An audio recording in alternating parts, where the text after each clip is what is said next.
Hey everyone, I need to make Coury appear. I knew I was forgetting one more thing. Sorry we're like late and stuff.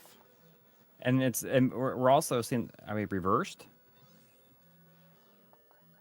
But maybe not. No, I didn't realize I was usually on the. I thought that usually I was on the right side when I was on, like not when I was not maybe the one streaming. maybe I have it that way on the downstairs setup. I'm honestly not sure.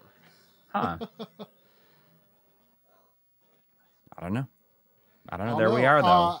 Is our audio balanced enough? It looks like Coury might be louder than me. Do I need to turn mine up a bit? I don't know. Maybe. I mean, or like if it's probably need to turn mine up a bit.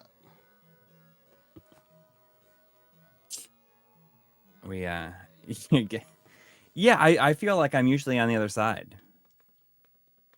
I mean, not on this setup, and I didn't want to do it downstairs because everything is a mess down there from recording stuff for the Retrode 4K video. So I see. Yeah, do I need to turn my audio up? I feel like I look a lot quieter than Coury on the levels here. I mean, I guess we'll see. I don't know what Nobody's saying anything about weirdness in audio levels yet. I am a bit quiet, but it sounds good on Dave Carr's end. I'll let me do something about that. Is this all mess? I mean, besides the video, but was it from like last week's your Halloween stream that messed it up too?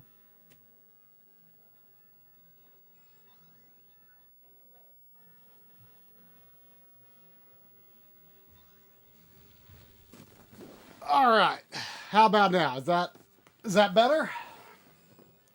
Better? I guess we'll better? You're sending your 60 FPS though. Yeah, that's because I was shooting stuff off the screen for the Retrode. Yeah, I'm not gonna worry about it. All right, well, is it bothering you for me to be 60 FPS? Yeah, I'm just not gonna look. It's too real. I can't look. Too real to be real. Yeah. Yeah. I'm not a big fan of the 60 FPS human look. It's either infinite frames or 30 frames. Yes. Like, anything in between that is no good. All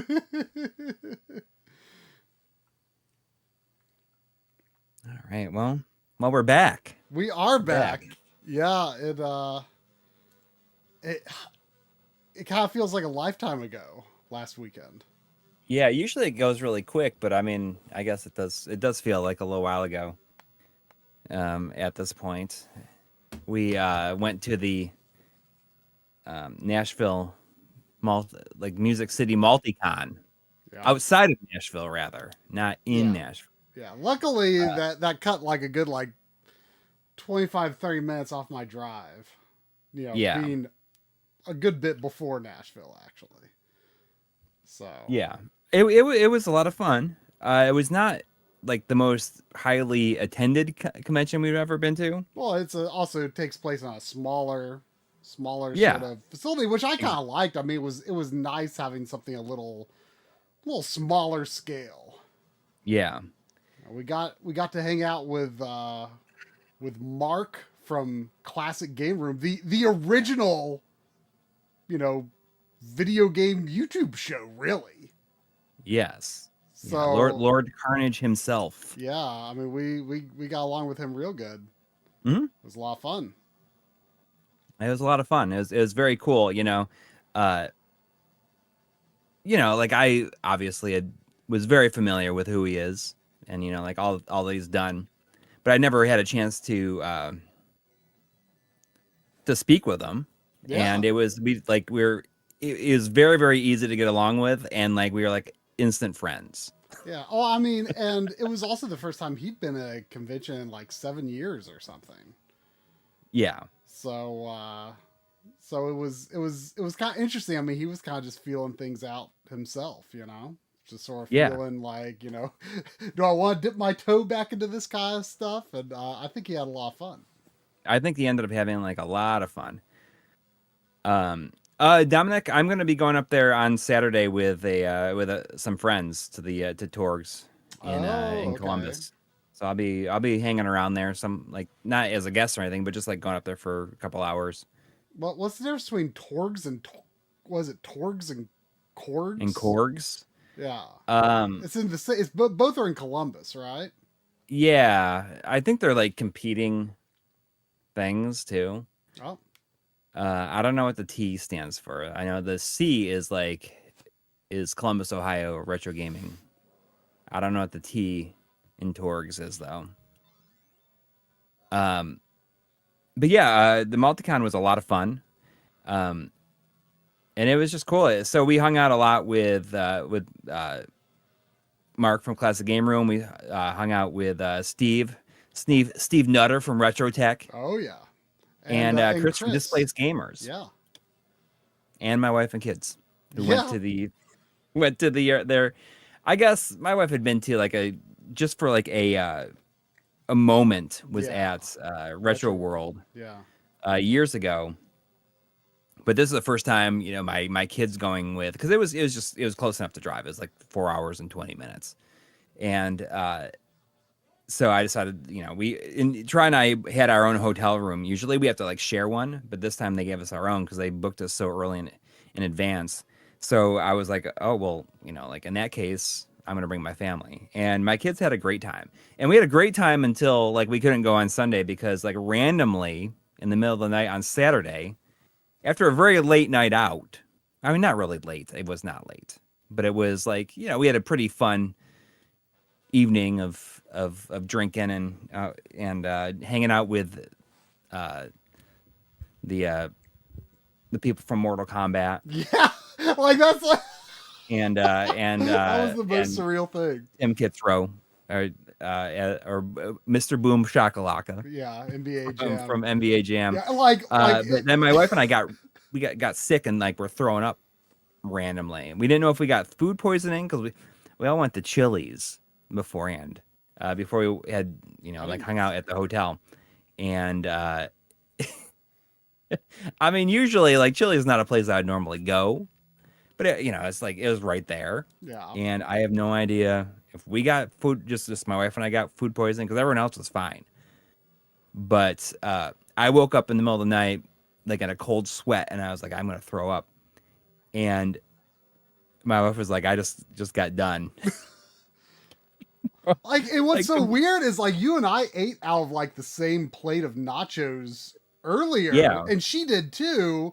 So like, but I didn't get sick. So yeah, I have no idea what caused it. Yeah, very strange. No, and your kids didn't get sick either. So nope, nobody else got sick. Yeah, but man, it was so surreal. Like I had to take a picture and send it to a couple of people because I'm like Corey's having a beer with Johnny Cage right now. like did you ever imagine that you would just like be sitting there with like Johnny Cage like for a couple of hours, just like hanging out and chatting? The thing is I think they go to enough conventions that I felt like it was bound to happen eventually. Oh yeah, but like because I've seen them at so many conventions. We've always like kept a distance before. I bet you they're going to be at Tours. Yeah. Oh really? So they go to. I mean, that's even a much smaller. Dude, he said he's been to something like a ridiculous amount. Like he's been to almost like I don't know, it was something like 30 conventions or something this something year. Almost every weekend, I think, which is just unbelievable. I mean, he says he loves it. I mean, his brother Carlos was with him, and he's Raiden, I think, right? And also I think he's still involved with like the current games. I think he actually. Oh, I don't know. Based on the way he's talking about it, doesn't seem like really. He's very friendly with the people. Like, I mean, when I looked up on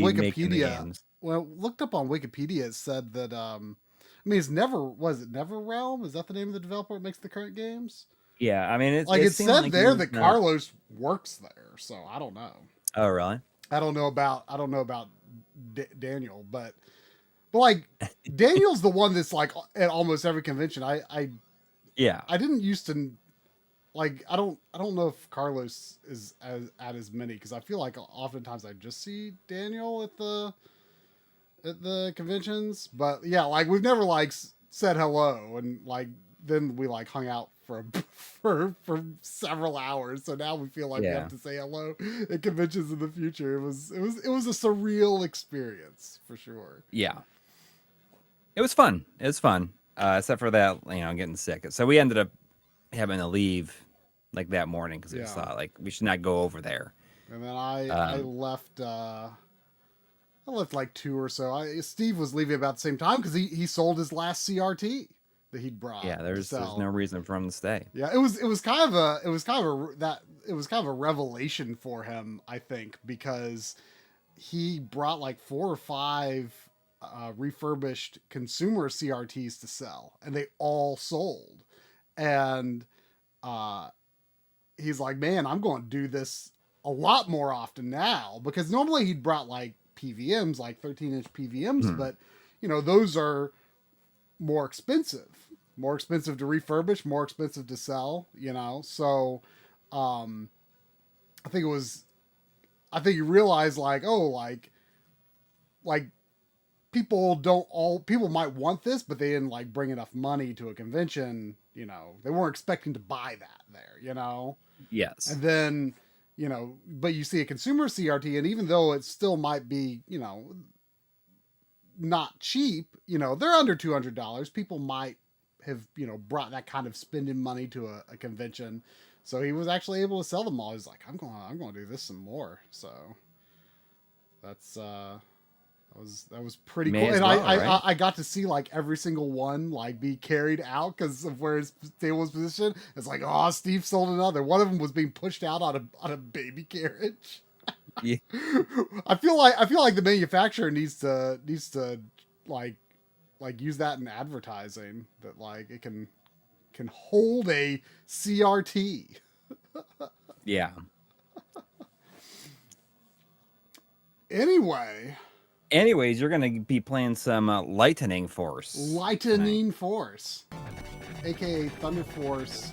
Yeah, it might spank you. We'll see what happens. Yeah, well, I mean the thing. I mean, I've wanted to stream this, and I don't know.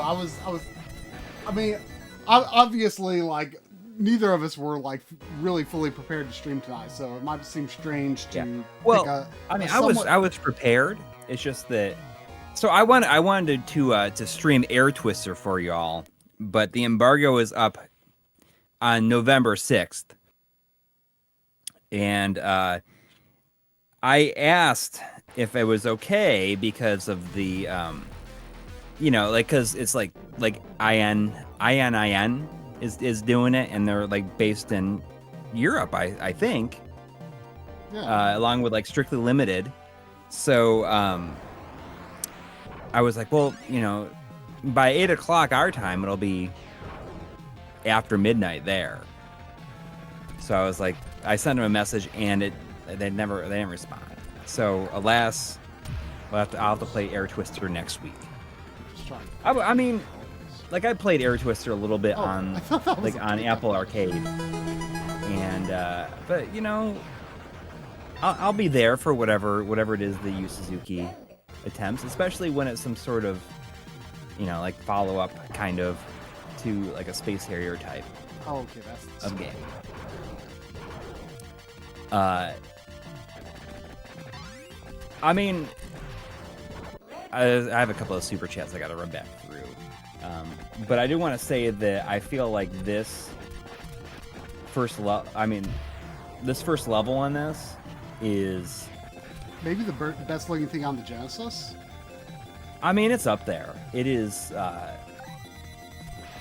It's just really impressive. There's just so much going on, and I love how vertical you can go.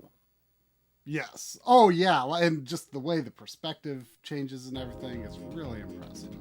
Mm-hmm. I'm just going to reset since I didn't really get anywhere. I was just trying to figure out the controls. Right. But yeah, I mean, I am not, you know, for those who don't know, I am not a shooter guy, a shmup, as I am unafraid to call them.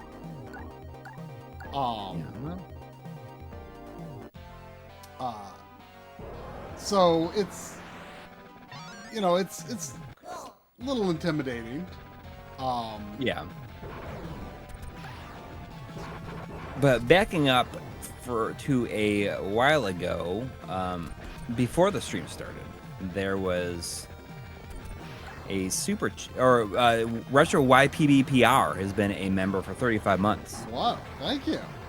Thank you. Saying, I want to play Mario 64 on Mister. I don't own an OG N64 controller. What controller should I use that has good enough analog stick? What? Say that again? I want to play Mario 64 on the Mister. I don't own an OG N64 controller. What controller should I use that has a good enough analog stick? I mean, so when you played it, you used like the Nintendo Switch Online controller. The Switch Online controller, yeah, it totally works. I mean, if you're subscribed to Switch Online, which is, you know, a pretty cheap thing to do, I think it's worth it just to get access to the controllers. Man, I'm doing bad. I'm not going to bother to reset. I mean, one reason I chose this is because you can choose like the starting levels. Yeah. So like once I get, like, I can practice the ones I'm having trouble with, right? Like once I start clearing, you know. Yeah. But anyway, I mean, it's not so much a question of whether the analog stick is good enough as it is like how is it implemented. And I don't really know what the answer to that is in terms of like Mister implementations. Right. Like, could you use like a Switch Pro controller or a DualShock controller? I mean, the thing is, I would say the N64 controller is more precise than modern controllers, but still, you know, the N64 controller could be incorrectly implemented. In fact, this might have changed by this point, but like you had to use like a beta build of the Linux portion of the Mister for the controller drivers, just because, right? Because it's still the sensitivity was screwed up on the public build. So you know, right. It's maybe better not, now. It's not like that controller is just like out of the box better either. You know, it's like it has to be implemented correctly, and a lot of emulation I think gets N64 controller support wrong. So that's kind of what it comes down to. You know, I like, for example, I think oh, we're going underwater.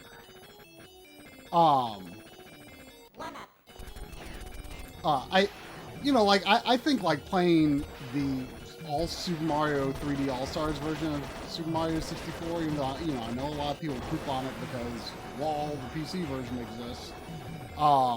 It's actually not a bad version for what it is. And the Pro Controller implementation is actually pretty good. A lot better than the Virtual Console. I mean, because on the Virtual Console, you'd be running full speed at a half tilt on like the Wii Pro controller, the Wii right. Classic. So on the Nintendo Wii. So yeah, it just totally depends on the implementation. So I can't just straight up say like this controller is, you know, good enough to play Mario 64. It depends on the implementation. Yeah. But I can say for sure, like, I mean, I didn't do like rigorous tests or anything, but I can say for sure that in general, what I experienced on the Mister while using that controller was extremely good. So, you know, it's not exactly cheap, especially if you don't already have like the Switch Online subscription. But I think those are like my favorite controllers in existence right now. Basically, like all of those official classic controllers for Switch Online. Yeah. I'm probably using one for like half of the things I play on Switch. Dang. I've been using the Genesis 3 button with the 8BitDo Genesis retro receiver lately. Yeah. I mean, you know what? Like, maybe it's not as versatile, but I feel as though I've like fallen back in love with the Genesis 3 button controller in the last like maybe year or so. Yeah. I mean, that's what I'm using right now. Oh yeah. I mean, of course, yeah. you know, a regular wired one. Yeah. I don't have like a wireless setup for Genesis. I don't need one. I sit close enough.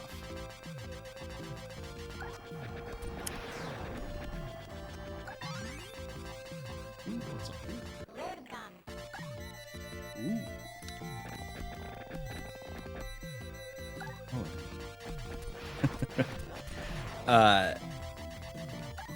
But yeah. What was I gonna say? So I need to know if Marc from Classic Game Room sent you home with that T-shirt. Because I was gonna buy it for you. I mean, I was intending to keep it a surprise as to whether he did or didn't. And just, you know, okay, well I assume maybe someday you'll see it or not. I mean, I want to see it. Who could say?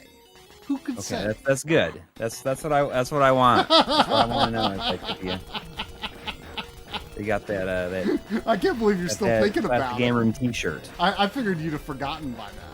Oh no, I've been thinking about it. I've been thinking about it.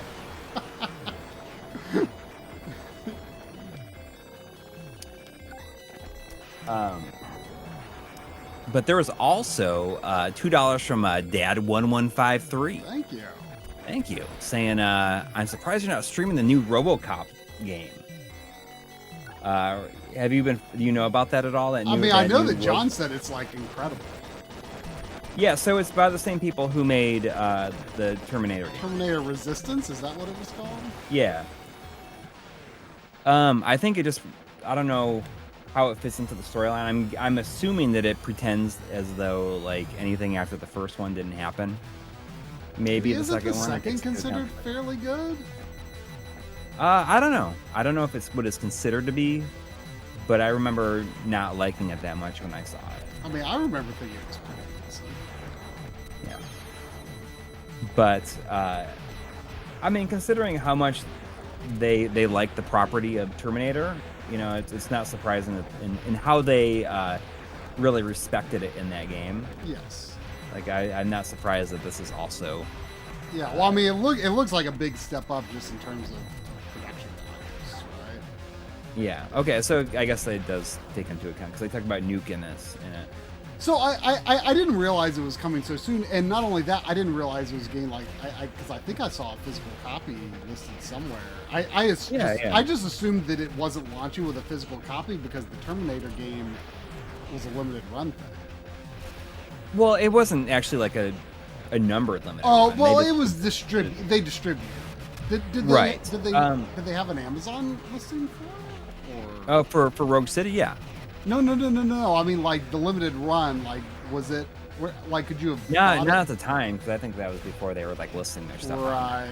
Yeah. Because honestly, I didn't even know it existed until we were in the store, like on the opening weekend, and you were like, you should buy this. I'm like, oh, I've never even heard of it. I mean, is that surprising that I would say such a thing? No, but it's just, I'm just saying, I had not even heard of it. I'm assuming this takes damage anywhere I hit it, but maybe I'm wrong. Maybe I should be aiming just that glowing ball down there. Yeah. If all else fails, you should shoot the flashing thing. I just thought I thought that was like his weapon. Because he was shooting his weapon. Wow, that just like seamlessly transitions into the next level. It's awesome, right?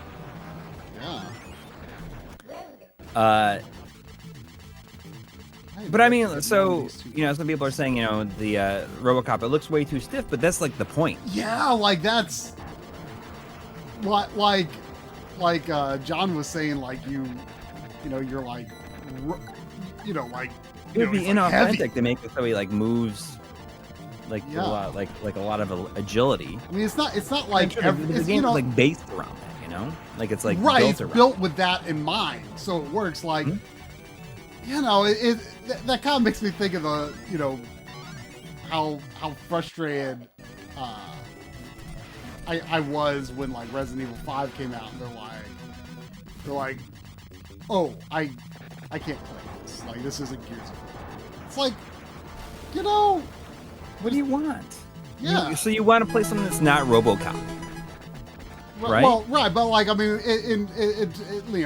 the Resident Evil reference that I was making, like, I still think the idea of like, like what's wrong with exploring the idea of gameplay built around like stopping and shooting? That's more realistic, right? Like it annoys me, honestly. Like I can't remember if it was I was raving about this a while back on, I can't remember if it was the Backloggery stream or this stream, but it annoys me that people are like, oh yeah, Resident Evil 4 is one of the greatest action games ever made. And I'm like, for some reason, whenever I see those little bullets, sometimes I think they're like, ooh, that's a thing I want. But people are like, oh yeah, Resident Evil 4, one of the greatest action games ever made. And I'm like, shut up. You like it. Yes, you loved it when it came out, but your mouth. As soon as Gears of War came out, you turned on it. You all turned on it. I don't mean you. I know you did. I did.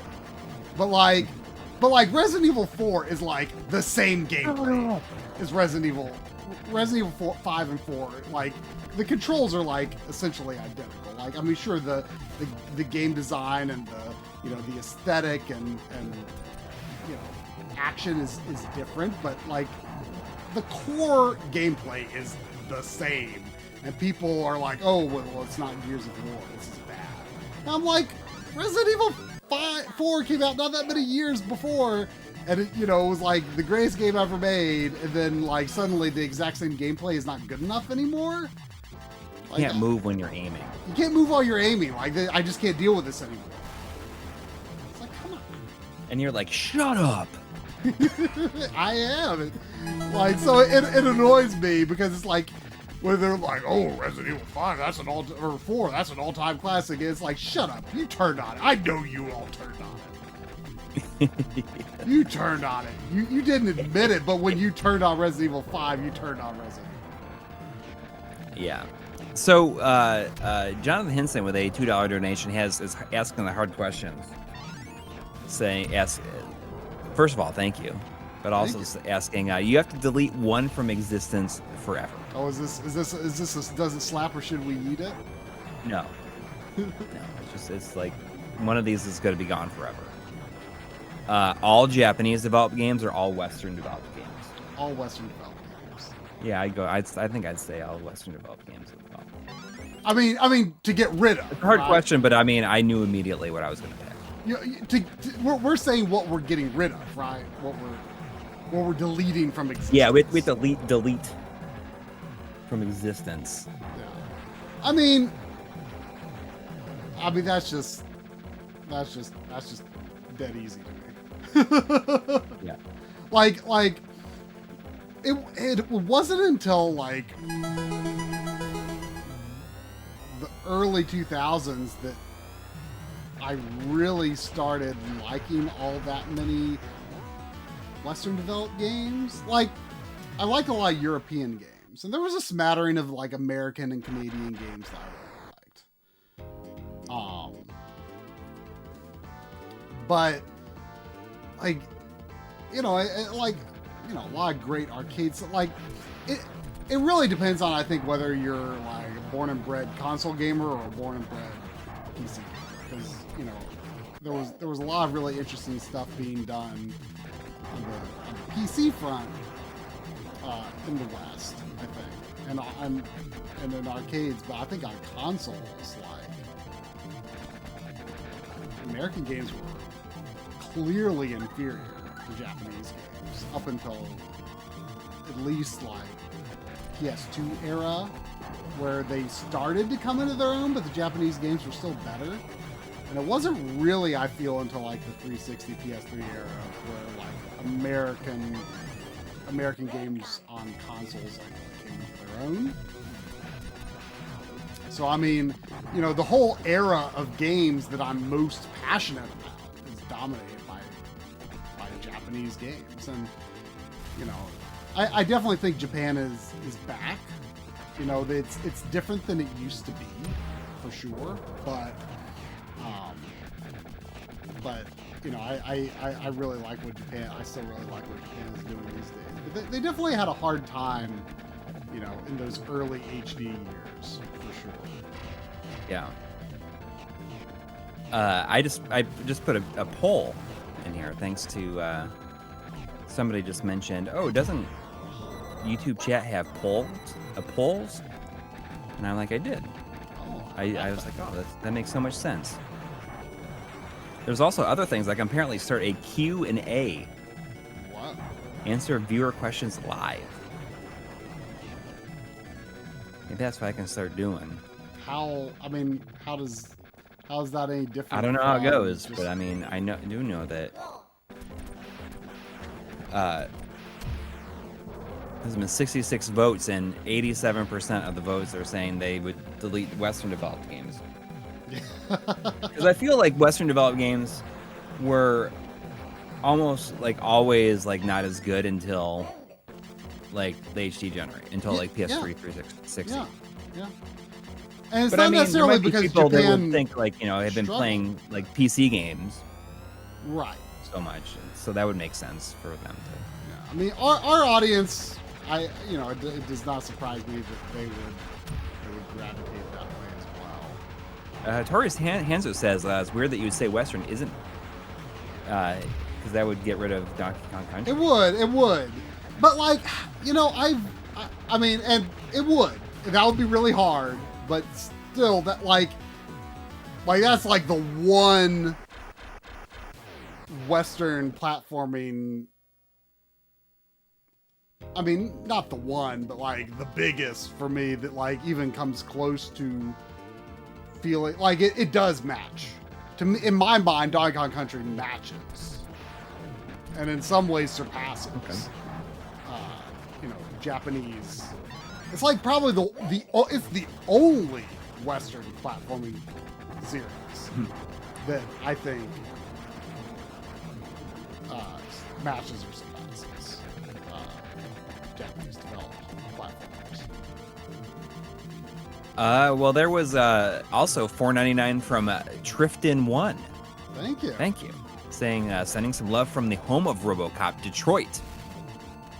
Detroit. Keep up the good work, guys. Looking forward to the year-end video. Yes. Nice. Thank you. You know, I finished like my first segment for the year-end video. Yeah. Today. I've been meaning to ask you because, you know, I'm going to be, you know, starting to work on it as well once I've, you know, in bits and pieces once I get the Retrode 4K video done. I've been meaning to ask you, like, are you planning to, like, your pledge games, are you planning to like do a segment on them, or are they just appearing? No, they're just split. It's just I mentioned that they were a part of my pledge, but it's just they appear very much throughout. like since I'm doing one game a day, I just like whatever I feel like doing that day. Right. Sometimes I have to capture footage, sometimes I don't. So you're not going to organize them in Correct. a special way. Okay, that's what I figured. That's good to know.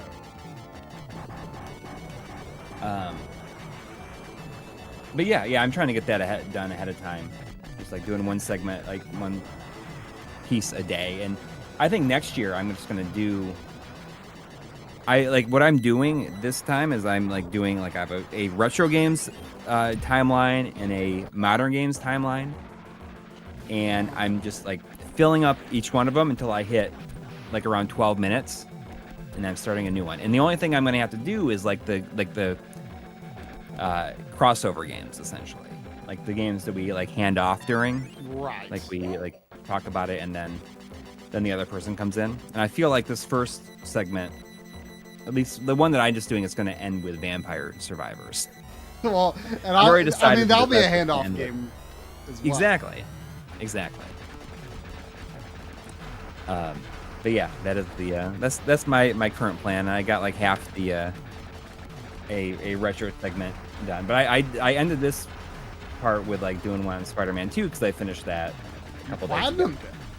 Platinum. And yeah, well, I mean, it's, like I said, like you said earlier, like it was a pretty easy platinum, and I just took me like a day of like. I mean, I've not played, couple so I don't hours. know. That's just what I heard. Yeah, it was good. It was a very good game. I didn't feel like the story was as strong as I didn't like it as much as the first one. Did you like the story-wise, game but it's overall as much as the first? I mean, it was like exactly as good as the first game, I think, and as Miles Morales, like the Miles Morales in between game. I mean, honestly, there just was not. There's no reason to really like redo anything in it. Like it was just so well and tightly designed before. Right. So, I mean, they did not need to reinvent the wheel by any extent in this. It's just as fun as it was before, and it's pretty neat to see, you know, like what they learned from like doing like Ratchet and Clank, you know, like where they, you know, you are going between characters in Ratchet and Clank, but here they just like both occupy the same city. And one thing that I really liked about it is that sometimes you might be doing like if there's like random encounters happening like on the street, like a bank robbery or something like that. I hate this. Sometimes like that was why I like kind of like my understanding now is that it's not actually like, see, I thought you would like, if you didn't do a certain number, it would like hold you. No. You don't have to do it. And like, and I understand that now, but like at the time, like that was kind of what made me be like, I don't feel like playing this now. The first one. Yeah. Well, the thing that I like about it in this new one is that sometimes the other Spider-Man that you're not playing as will show up and help you. Okay. And just like it's just random. So it really gives this feeling of even though you're not controlling that character, like they're doing something. It's almost like an MMO where like another player is like off doing things as the other character. There's like another player occupying this world. Yeah. All right. There was also $3 from Bag of Schmidt. Thank you. Thank you. Saying I just picked up Lightning Force at a convention in Michigan yesterday. This feels like fate. Yeah. Well, I mean, I got it just the other month myself. It was a really good deal. I forget exactly what I paid, but it was pretty cheap because it didn't have the manual. So I was like, I saw that price. I'm like, I know I've seen this game go for a lot more than this. So I'm like, even though like I'm not a huge shooter guy, like this series has always appealed to me, especially just how good this one in particular looks. Right. I've also got Lightning Force or Thunder Force 2. I don't have 3, which I would like, but that one's pretty expensive too. Yeah, the Japanese version is great because it's, you know, I don't know if it's more or less expensive than this one.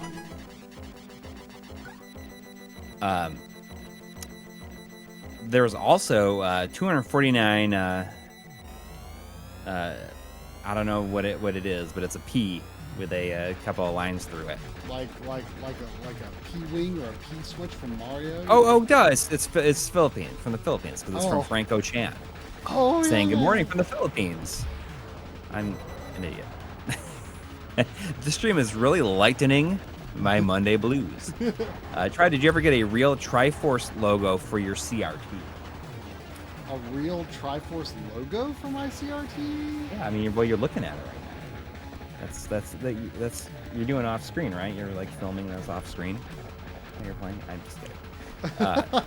You know, like the logo on your on the fake CRT screen. Oh, yeah. I mean, that's something that I kind of want to do for another CRT I have that's actually like missing the Sony badge. Like, I kind of want to get like a fake version of that.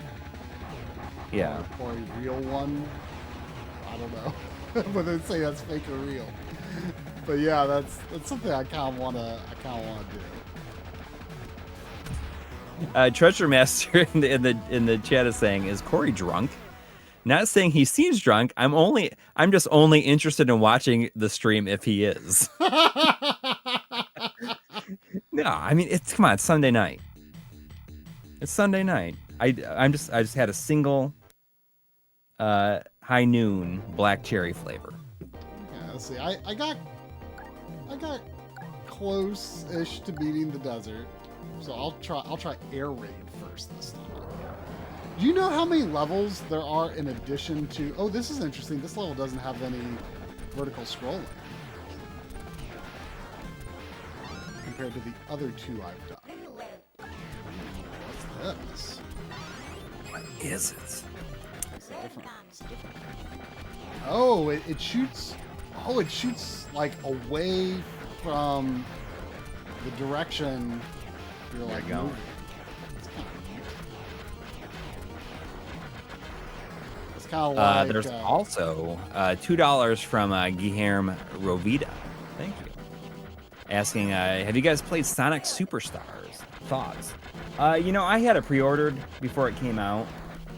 And then I thought, like, why am I doing this? Because it's, like, there's no way that this game is not going to be at least $29.99 by Christmas. And at some point. Yeah. You know, even if it's just, like, for a second. You know, like, it's going to be... Because when, like, the last Sonic Frontiers came out, it was, like... Oh, yeah. $30 the same week it came out.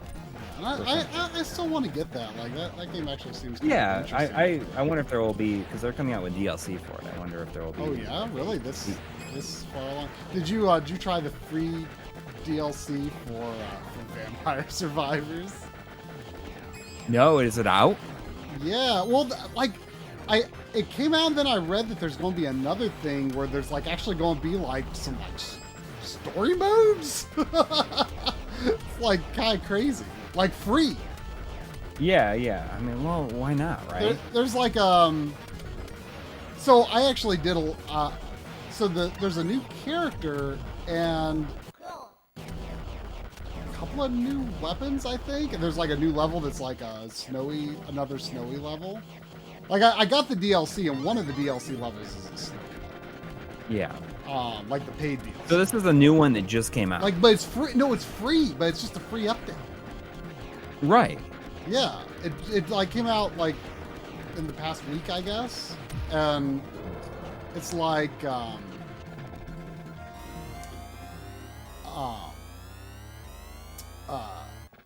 like so the new character, her special ability is that when she's low on health, it freezes all enemies for 10 seconds. So it's like so easy to do the 31-minute challenge. Oh, yeah. Which was the first, like, I saw when I saw that, I'm like, well, I guess I gotta try that. Like, yeah. you have to unlock her by playing the new level. Or I see. maybe gain her weapon. You're gonna make me boot this crap up right now, aren't you? I know. I gotta look at it. I gotta see it. Yeah. So yeah, I like I'm definitely like just because it's gonna be so easy. Like I'm like basically always going to. I'm like pretty much always going to use her for getting those 31 because I didn't realize like there's like a 31-minute challenge for like every level. Like not just like do it once and it's like yeah you did it. Like you have to do it for every level. Yes, I don't know. Guilherme Rovita is saying, I don't know about Vampire Survivors, but Vampire Savior rules. Oh yes. And they're I mean, yes. And Yeah. and Vampire Knight. Yeah. That's the one I'm more into. I need to look at it. The level's not that interesting looking. Like the other snowy levels more interesting looking.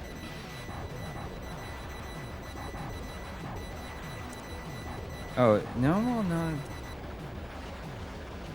It's not Mount Moonspell, because that's already there. It's called like Whiteout or something.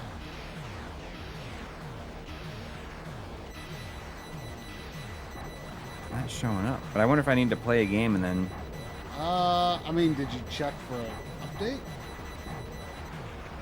Oh yeah, okay, so it's showing the unlocks in the things I need to unlock in the I mean, what was the it? unlocks category. What I'll have to was look at it. It's Just- like I the don't update understand. like has a name. It's like called like the Chilling One or something like that. Okay.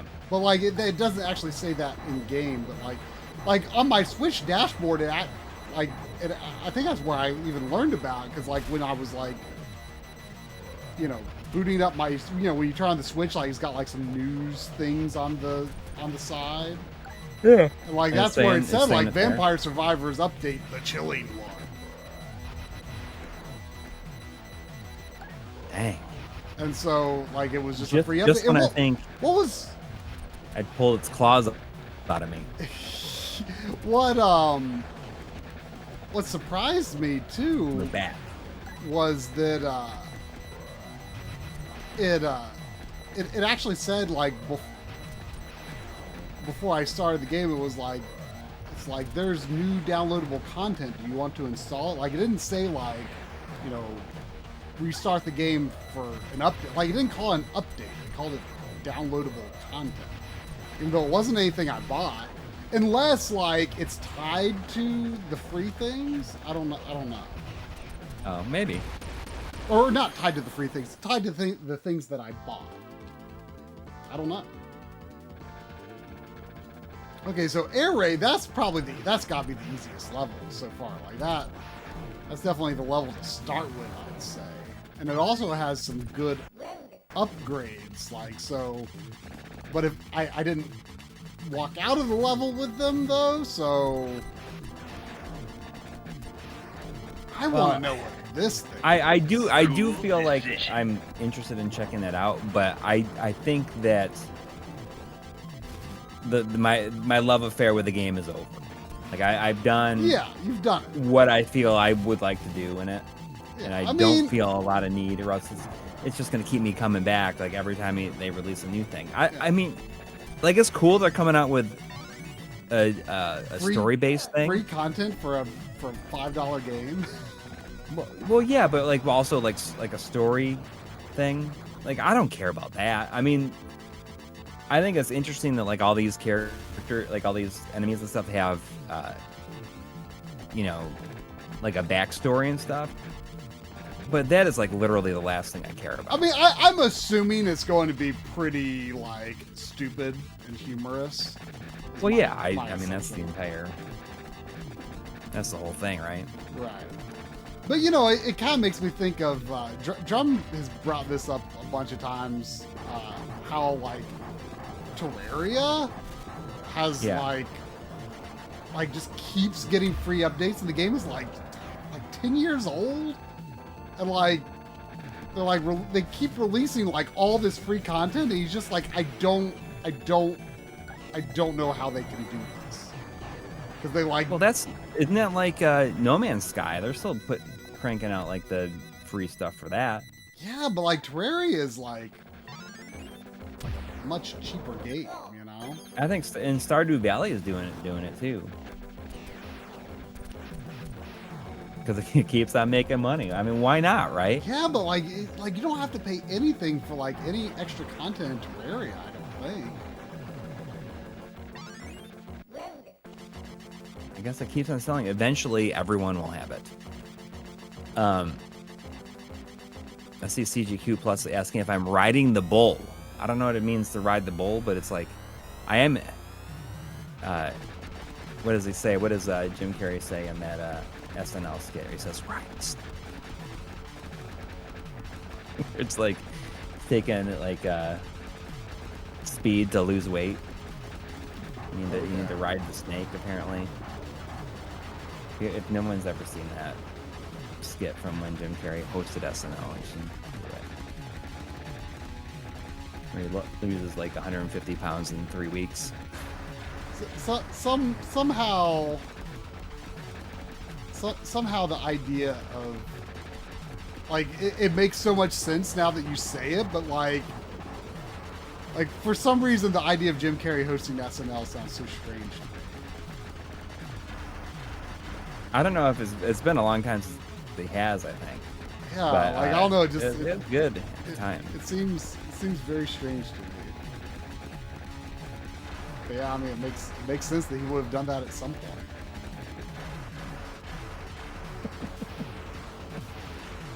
point. There was Mega X6 has been a member for 19 months in a row. That is a lot of months in a row. These past 2 weeks, I was wanting shorter games. I ended up replaying Dragon Quest 1 on the Switch and replaying Doom 2016 as my Halloween game. I never thought that Doom 2016 was all that short.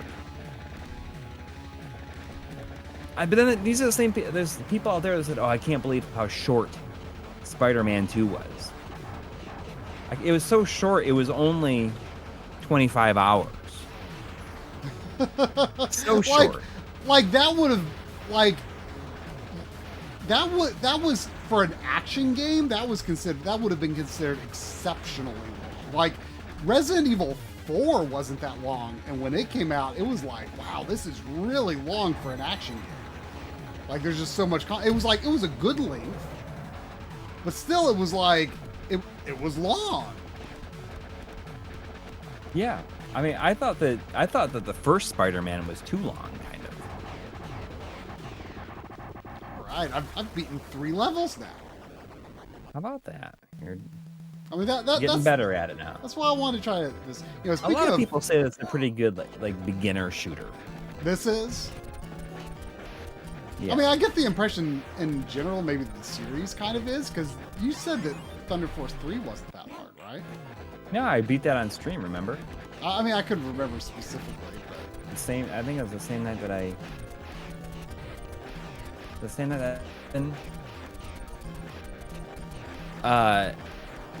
you know, like, so Replicant says, Spider-Man 2 seems long to me. I've wanted it to be over for a few hours now. So, like, the first, I want to say, like, the first 2 acts, I feel, are much stronger than, like, the final act.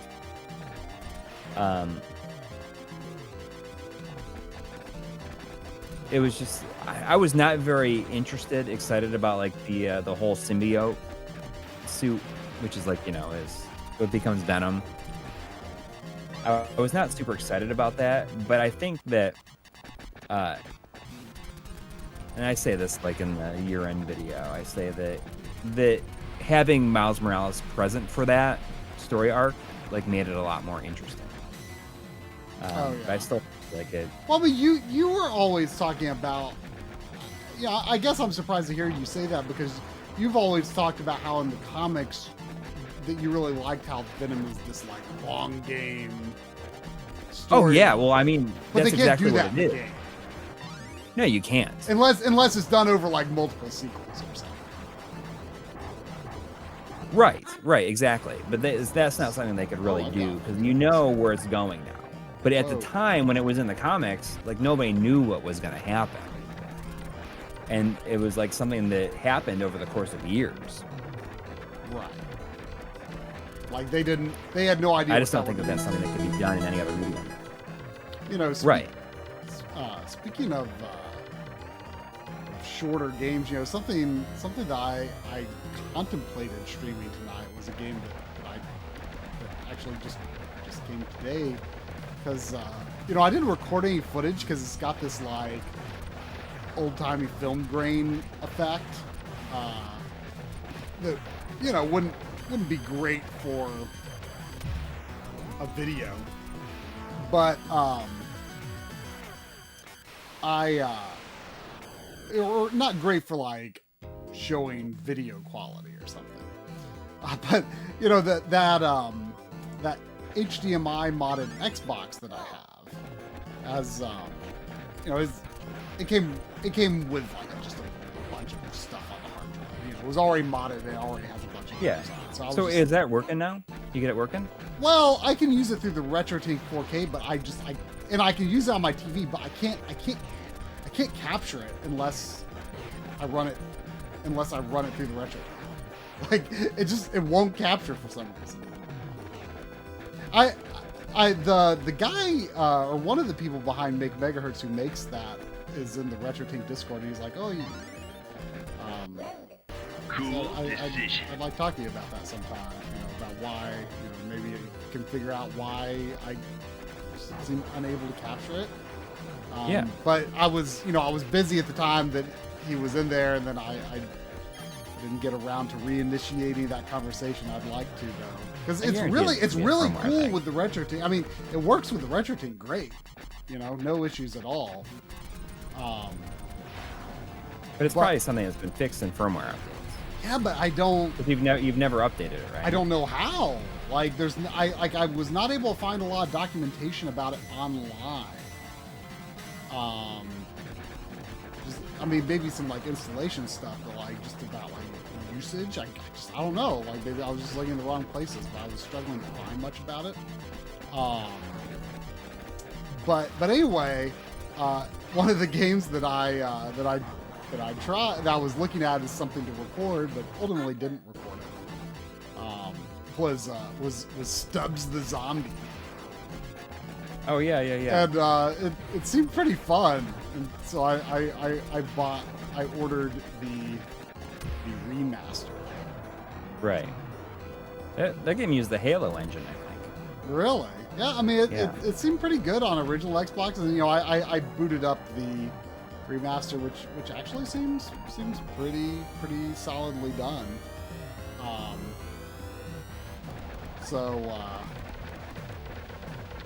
I thought, I don't know, it just seems kind of fun. I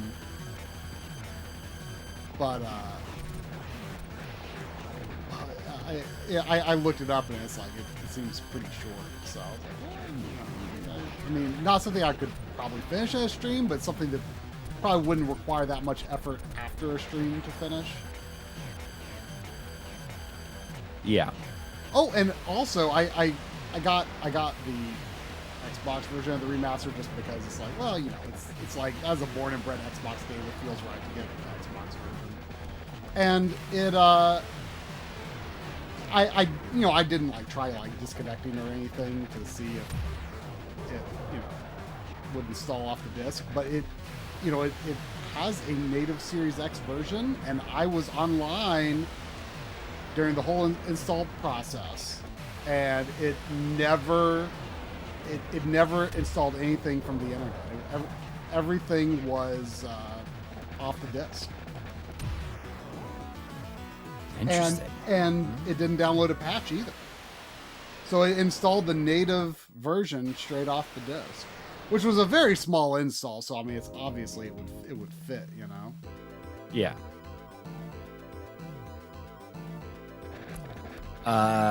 There was 10 reals from Guilherme Sousa. Oh, thank you as always. Thank you. Saying hi guys. Such a great way to cap off a lazy retro Sunday watching the stream. After beating Castle of Illusion, World of Illusion, and the Great Circus Mystery back to back on my old Model 2 Genesis. Dang, that's a lot of old Mickey. Little Mickey. Old Mickey. Lil Mickey. I now I feel like I want to see like old Mickey, like Metal Gear Solid 4. Old Mickey. Like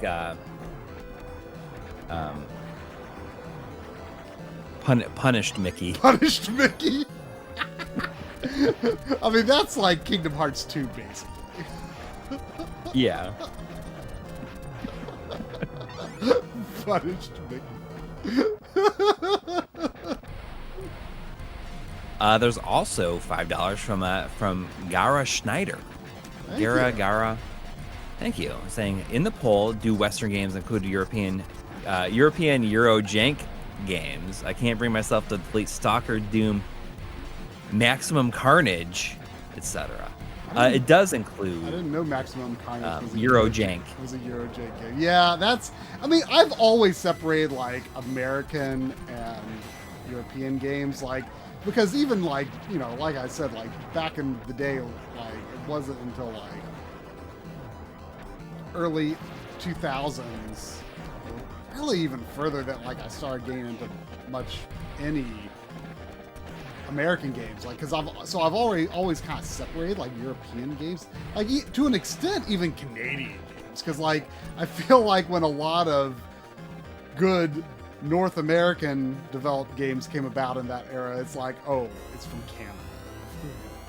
Canada. Like actual like USA developed games, like good ones for consoles, seemed in short supply sometimes. Yeah. But like Europe, like for example, like one of I feel like one of the best like early like multi-platform like the modern definition of like a multi-platform development like was a lot of that was Ubisoft back in like the GameCube, PS2, and Xbox. Like, that was kind of the beginning of like modern multi-platform development from my perspective, where like the same game came out at the same time and is basically the same thing, right? Right. And Henry Clark. Oh, all right. Oh, go on. But anyway, Henry Clark was saying that Remedy is showing all the Western developers how it's done lately, and I'm very excited to play Alan Wake. I was gonna you said hold you were... off, but I was gonna buy the Xbox version, the digital version, because if there is a physical version that eventually comes out, like I would get the PlayStation 5 version, right? Just because it's probably would be more perhaps future proof. Right. So yeah. I mean, it sounds like if I'm gonna get it digitally, I'd rather get it on the Xbox. In the here and now, as Digital Foundry will say, it sounds like the Xbox version is actually better than the PS5 version. So not only would that be a great choice because I could also play it off of your Xbox account, but it's also a good choice because like it does seem like it runs a little bit better than the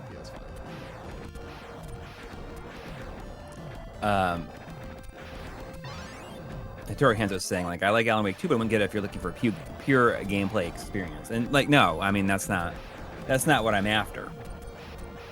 I'm after a sequel to Alan Wake. Yeah, both of us. And hopefully, I just want to know if there's any, and nobody spoil anything, obviously. But I just want to know if it connects to Control at all. Like I'm like excited to see if there's going to be some sort of connection.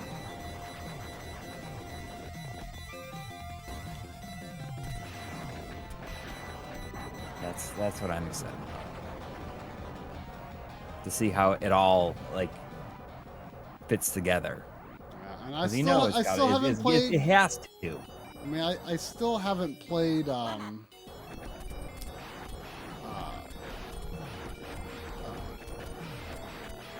still haven't played Control, but like I feel like that probably doesn't really matter. Like I think it will probably be just as fun to like discover the connections when I play Control after Alan Wake 2, if that's indeed what happens. I mean, I thought briefly about like, maybe I should just like play Control real quick, but like, oh, dude, you should.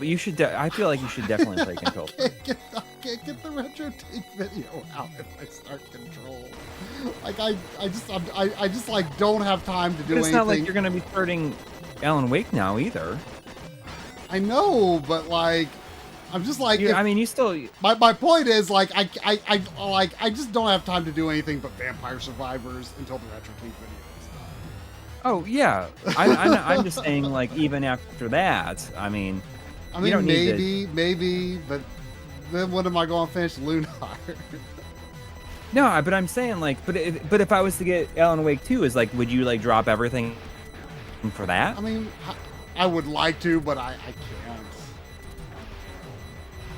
Like, I don't Yeah. I don't mean, have I time would for just, anything like, more complicated than Vampire Survivors right now. right. I mean, that. but that's what I'm saying. Like, even if I did get Alan Wake, like, it's not like you're gonna play it right now. Like, before you eventually do play Alan Wake, I would play Control first. I mean, I really want to play Alan Wake just because it's like, you know, it's the new hotness.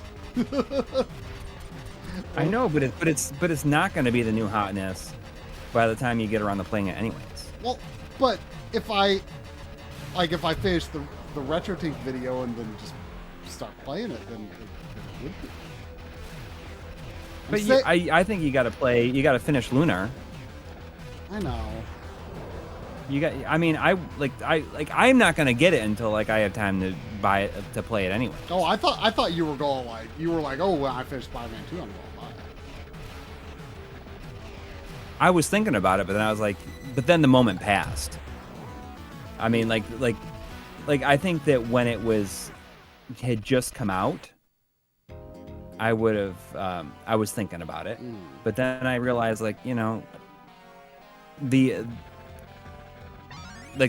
moment has passed. I mean, maybe you should just wait until, you know, you just wait until we like both have time. I mean, I'm not saying you have to wait for me, but yeah, I mean, I'm gonna get it when, you know, like I haven't finished Mario either. Oh yeah. So I mean, like, I want to do that, but I got 3 games I got to finish on my list. Anyways, I mean, that's the only thing that should matter. Remember when you said, you know, after Mario, like, that's the only thing that I'm gonna play that I feel like I need to play this year. Yeah. Before you got to stick to your guns. I mean, I know it's becoming less and less likely that you'll get this stuff finished by the end of the year, anyways. But I mean, there's no reason to play Alan Wake right now. I think. I want to be in a situation where I could. You haven't played Quantum Break either, right? No, I mean, is Quantum? I thought I heard. I mean, that one is like the least, but you never know. I heard it wasn't. I heard it wasn't connected. I mean, I want to play it, but I mean, it happens in that world. But I thought I heard people say it like wasn't connected because like Microsoft published it. But I don't know if that's true. No, there's references in some of the documents to Quantum Break and Control. Oh, okay.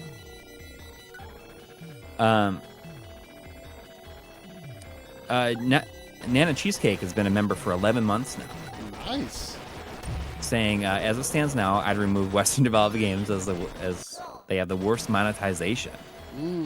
I think also just more like Japanese retro games more. Happy Sunday. Yeah. That's absolutely true. That is absolutely true.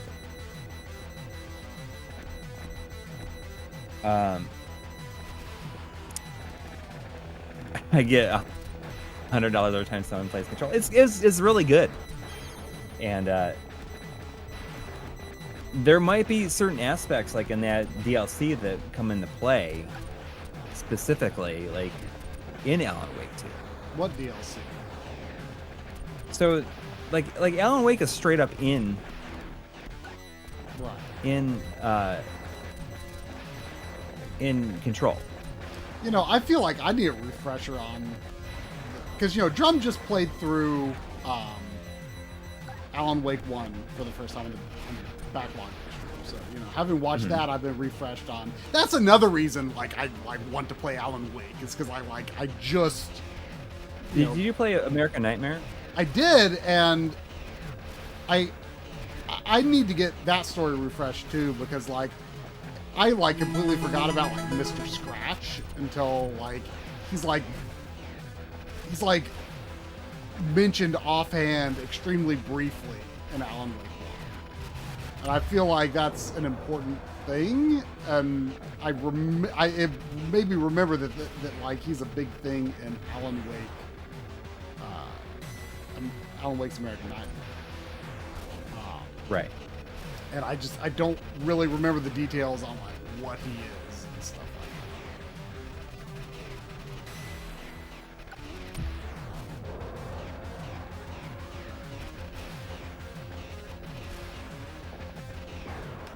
that.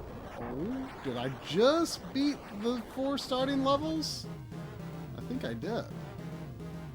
Oh man, we're moving on. There was also $5 from EB Chill 2.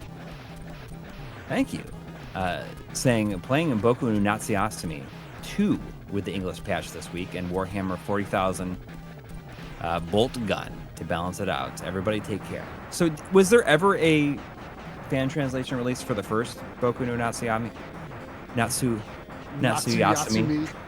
It's the hardest thing to say, right? It's interesting that there would be one for the second one out.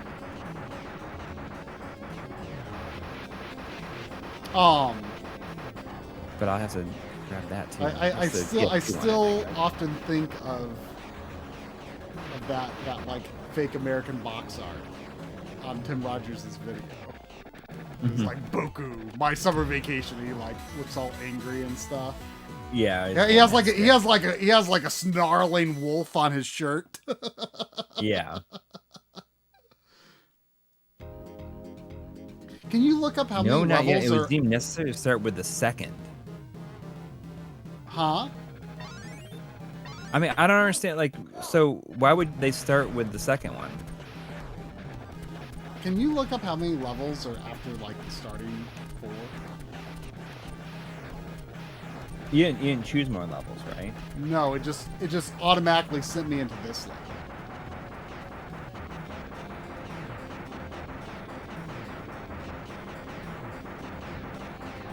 I'm gonna download this.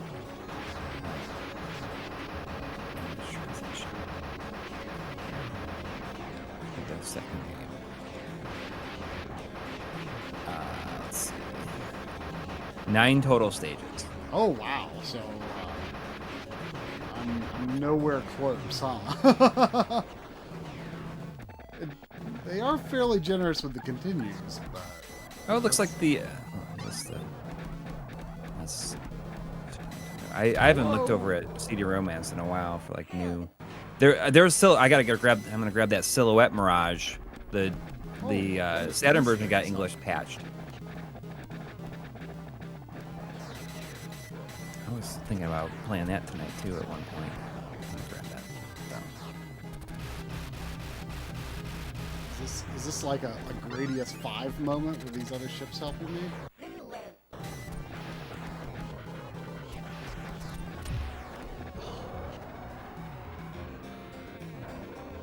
Seeing how dense the stars in the background are on this reminds me that I don't know for sure, but I have suspicions that fiber is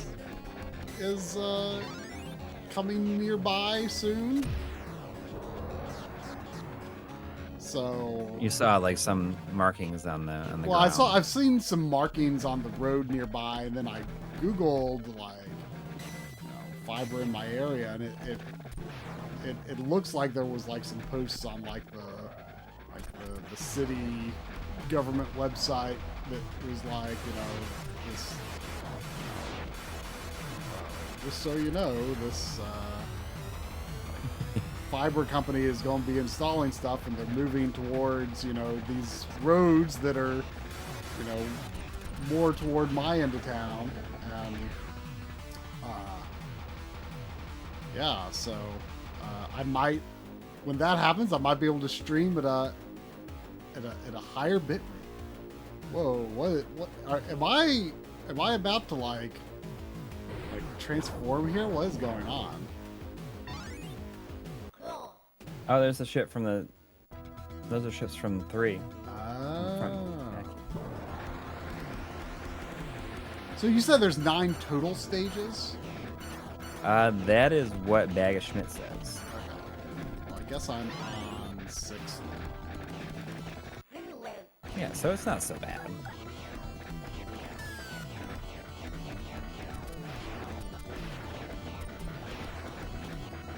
I don't know if you beat this during this. I've never finished this either, but if you were able to finish it, I would feel very confident in doing it as well.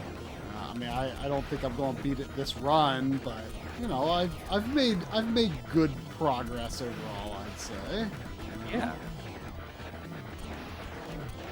I've come a lot further than I was when I attempted to stream Superstar Soldier. That was a disaster. Yeah. Okay, so Christian Iverson says, on the subject of Alan Wake 2, you do kind of have to play Control AWE, which is like the expansion with Alan Wake in it. Have you saying played you that? do have to play Control AWE to fully understand everything. There's some weird twists in there. Have you played that or not? Yeah. Oh yeah. I was like excited did that for come that. with the Ultimate Edition? Yeah. I mean, it's like a straight up, like cross, like Alan Wake is like narrating the whole thing and everything. It's like it's a big deal.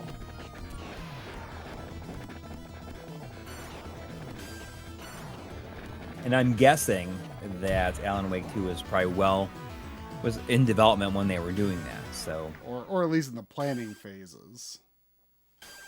Yeah. Well, Dude, I mean, Simpson, it it's seems time like he says he should be Control real quick. Sure. Not real quick, but I mean, I got platinum in that one. I liked it so much. But it is in the second DLC. Like AW is the to get everything out of Alan Wake 2, play every Remedy game. I mean, I know Sam Lake's face. That should be enough Max Payne knowledge. So you haven't played. You have both of those though, right? Yeah, I've like tried them out. Yeah, but you own them. Yeah, I am.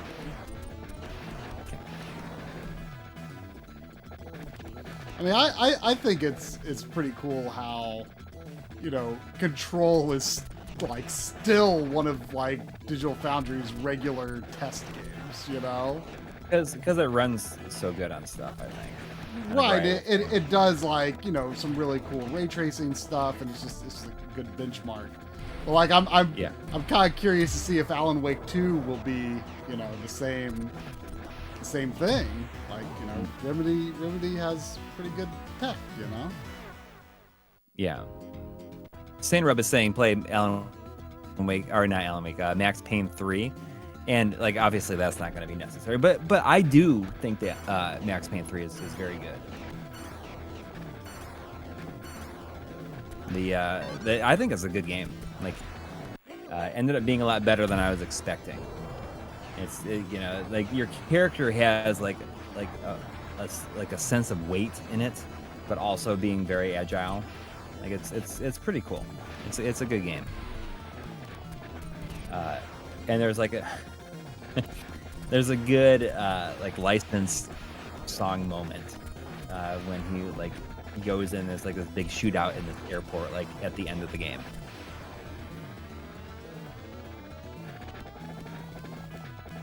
I mean, that's something I kind of want to do a video. You may as well spoil it because the license. I mean, no, it's not. It's just like it's just a song like I never heard before then. It's just like the music in that part combined with like the the atmosphere and like where the story has gone, like just makes a really cool moment. And that's kind of, you know, like I talked about, like how I was joking about making MSU1 ROM hacks with like needle drops and in random games, and how that would be funny. I mean, like I kind of want to do a video on just like parts when like licensed songs come up in. I'd have to obviously be very clever with my editing. Yeah. But like just things that I like it when there's like a moment when a licensed song comes in, like a needle drop in a game. Like I just think that'd be a fun video, and I'd have to really, you know, figure out, like there's probably a bunch of them that I haven't even like heard before. You know, speaking of licensed music, the one and only game that I bought at the Music City Multicon was the N64 version of Tony Hawk's Pro Skater. Because, like, I got the idea in my head. I was like, okay, I actually don't know that much about the differences between, like, the different versions. But I was like, that seems like the most me thing ever, is like, I've only got one version of any Tony Hawk game. It's the N64 version. Like, that, I was just like, that is so me, I can't not do it. And I'm sure that the licensed soundtrack is like incomplete or butchered or poor sound quality or something. And it's just like, I don't even care if that's the case. I don't even care. Yeah. So it's so me. It's so me to get that version. I mean, what if you end up really liking it? Like, well, it's a pretty good. Like, I booted Tony Hawk on like Mister, a while back. You know, like I'd watched friends play Tony Hawk back in the day, but I don't remember really playing it myself. I mean, maybe I did. I don't really remember. But I was like, like this actually like feels really good to play. Like I was really surprised. So that was what kind of that was kind of what put it on my radar, and I was like, the N64 version, that sounds like the version I play. Henrik Clark says it's a shortened MIDI version of the song loop on N64, which sounds like exactly what I want. And in fact, like, does he even have lyrics? Like, if it doesn't have lyrics, then you could stream the N64 version safely. Yeah. If that's the case, if it doesn't have lyrics, I would be totally in there. Rooster Blood was asking if the room tour video is coming out soon, or is it on hold till next year? No, it's still coming out this year. I have, in a perfect world, I have the room tour and at least 2 smaller videos that I'd like to release before the end of the year. And that doesn't even count like the end of the year video. I have stuff in place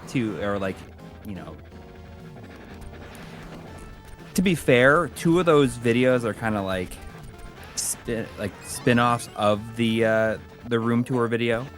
Oh yeah. Well, I mean, one of them definitely is. The other one is, I'm not sure if it's going to be yet.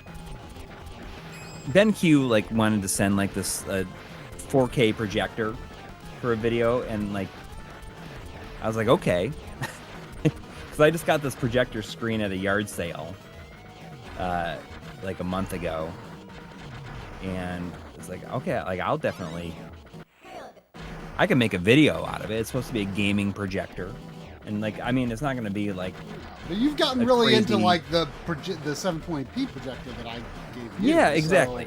So it's it's already kind of a part of your setup, and so you could just make it all I need to do is swap it. Yeah. I mean, I have my setup is running over to that projector currently. But yeah, I mean, I have like things, and I know that the end of the year is coming up soon. But I've been feeling very very inspired as of late, which is good. So I'm just gonna roll with it, and I'm going to, like, I just feel like more inspired to do like one of these videos is like about how Try and I work remotely with each other, like using a NAS.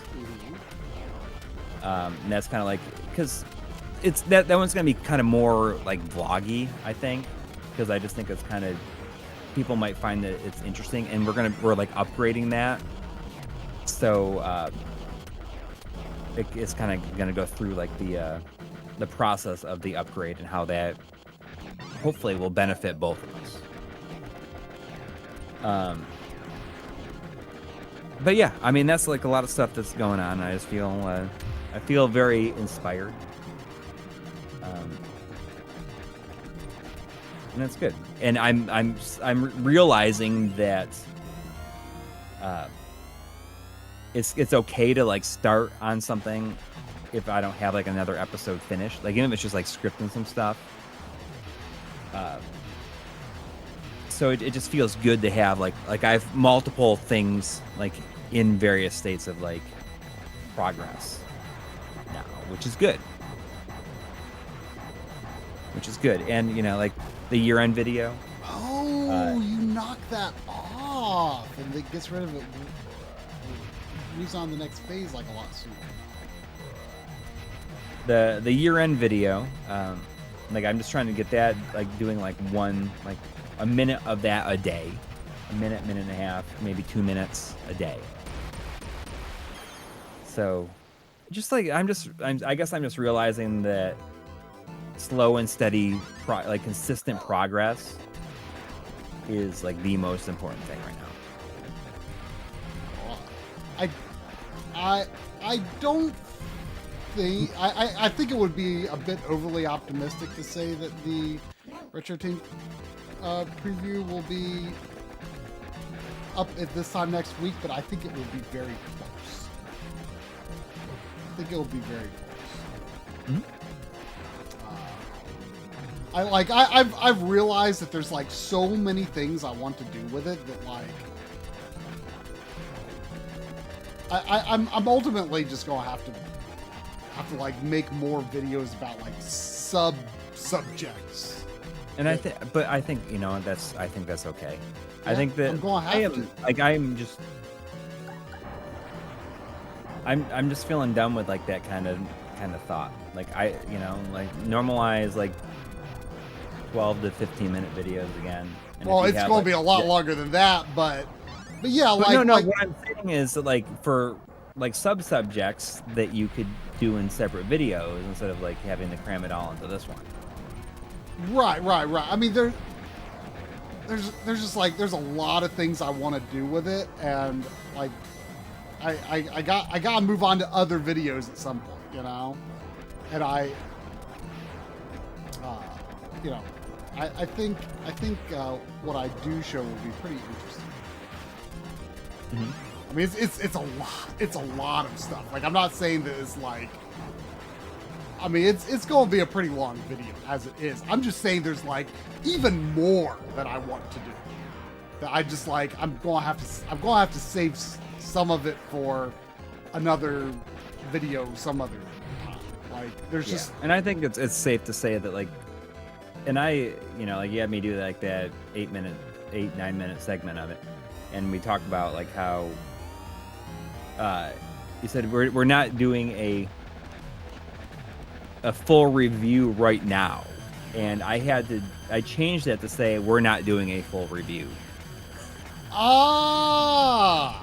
That's a good way to put it, because like it's not gonna be a single video to have everything in it, because right. It's like changing like you know what, there was 3 firmware updates in like a day.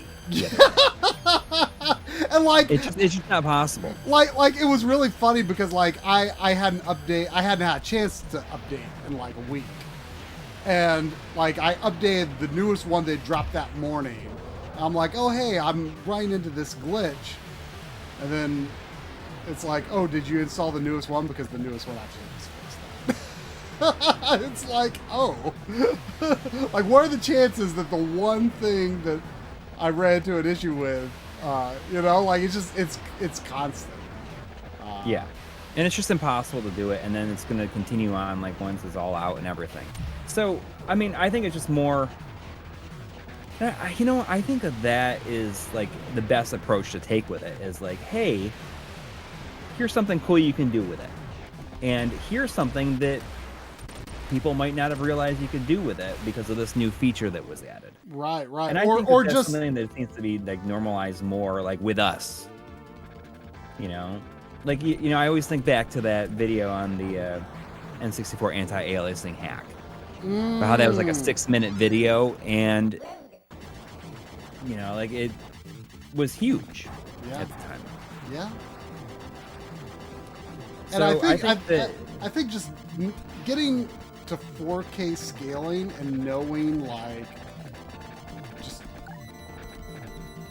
the sheer mind-boggling possibilities that are possible through that, I think it just makes a lot of interesting content to look at, even for people who don't have a retro team by 4K, or maybe don't even plan to get one. Just seeing, like, what can be done, I think it's so interesting. And I just, like, there's just so many things I want to do with it, and I'm just like, I don't have time to do all these things. I mean, just yesterday, like, I had somehow missed, I think this is a relatively recent thing, or at least people have only been, like, really posting tutorials on how to do it relatively recently. Like, there are homebrew tools now that let you tweak, like, weave video settings in sort of a Swiss-like way. Like, you know, something I honestly didn't really realize until recently is that most Wii games have like the flicker filter on, even in 480p mode, which is silly to have a flicker filter on in a progressive output mode. But like, I didn't realize that, because, like, I just thought it was because the Wii's video output is softer for GameCube games as well. But no, Wii games just tend to have a flicker filter on, even in 480p mode. And, like, you can turn that kind of stuff off with homebrew tools now. And so I got the, you know, I've had the homebrew channel installed on both of my Wiis for a while, but, you know, I didn't have the interface needed for doing that. So I got that installed. So, like, I made a comparison showing, like,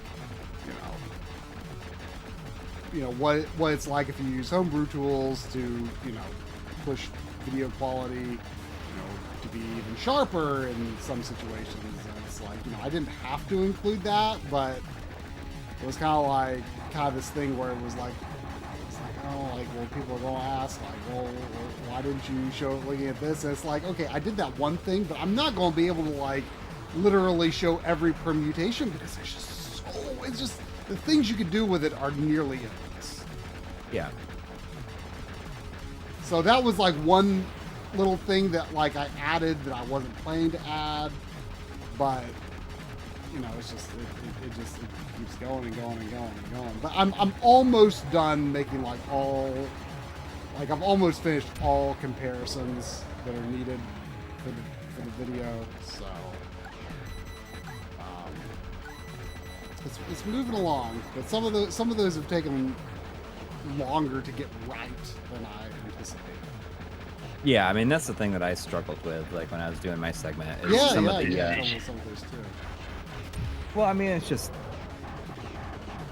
you know, it's like, well, for the things that I show in mine, it's, like, very difficult to really show what certain features are actually doing. Right. It's like, I know what it's doing, but, like, I'm trying to demonstrate this in a way that's, like, easy to understand. and also like so that you can see what it's doing, and a lot of times you can't. You can't unless or it's just it's so difficult to convey sometimes. Like, what is it doing? John H has been a member for 17 months and says, love to see videos. Love to just see videos on to get awesome ideas for setup and getting short and informative videos. PS2 video, power supply video is still one of my favorites. And that's like exactly what I feel like I'm just going to lean into that because it feels a lot more manageable and a lot more fun. And I know that I say it a lot, but I'm just like, I'm done like overthinking it and just gonna do like things that are like if they're like if it's like 10 minutes, then it's 10 minutes. Well, that's why I'm looking forward to doing that Super Nintendo. Like this projector video. Like you already covered all the bases like when it comes to projector stuff. So I'm just gonna like talk about like my experience with it and like the features of it. And although I think it's a different. It's not gonna be like. I'm curious about what. Like it's a different. I think it's a different type of projector than what I have. I don't really know that much about it because like, didn't it say like 3? I think like if you look up the model, like it calls it like a 3 LED projector, and I don't actually know what that means. Like a 3 chip LCD projector. Yeah, I know what that is. But like what is? I don't know. I don't know what like is it using an LED bulb? Is that better? Is that worse than what I have? I don't know. I don't know that much about it. And I know like I feel like that's something that I've thought about for like I've said it a whole bunch like over the years. Like, oh yeah, I'm just gonna like start just doing the stuff. You know, like making it shorter and everything, and like if I feel like it. But I don't know. Like I just feel like kind of overthinking about it. Yeah, well that's why. Yeah. So the new BenQ is the one that's coming. That's supposed to be coming.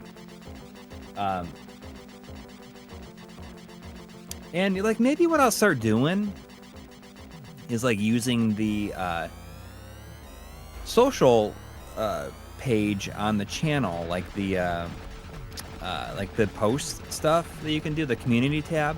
And just be like, what does anybody like want me to like look at in this? You know, just like asking about it.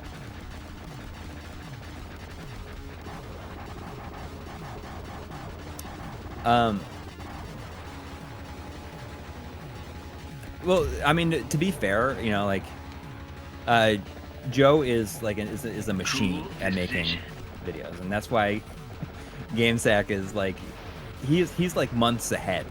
I have no idea how he does. But and on the flip side, to be very fair, like his show has a very established format that makes it probably a lot easier for him to put it together. Right. I mean, we're like, I mean, maybe we should be doing that. Like we're reinventing the wheel like every episode. You know, like, I mean, we have a general style of how we do it, but I mean, you know, like I would love to do like if I could figure out how to make it work with just like a typical like a general style for it. Like it'd be nice, but I think that we do kind of have a yeah, well, we certainly have a format, but we have certain like things that get repeated, you know, like you know how we introduce like new segments or something like that, where it's like the music and like maybe a slider shot. Sure. You know, it's just, you know, it does have a format.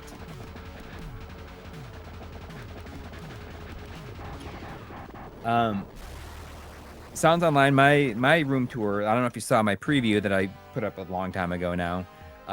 I mean, you can look for that like this before the end of the year for sure. Like probably like in November, I'm gonna say. You can look for that definitely this month.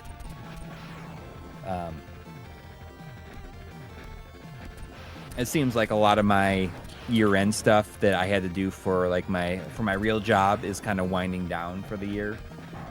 I just had like the last thing I had event that I had to go to. I think was past Thursday.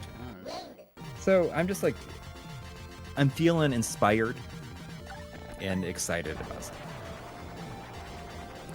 it. Joshua Helmicky says, the console accessories, who's been a member for 48 months, by the way, says the console accessories video is another favorite. I always get new ideas from your content. Thank you. And like the good thing about doing like if we do like normalize like more varied, shorter episodes, is we can always like make the compilation videos, which have been consistently like the top videos like on our channel since we started doing them. Yeah, it's kind of amazing, like how well they have done. I mean, like that accessories video is like, I think it might like be close to 1 million views. That's ridiculous. Yeah.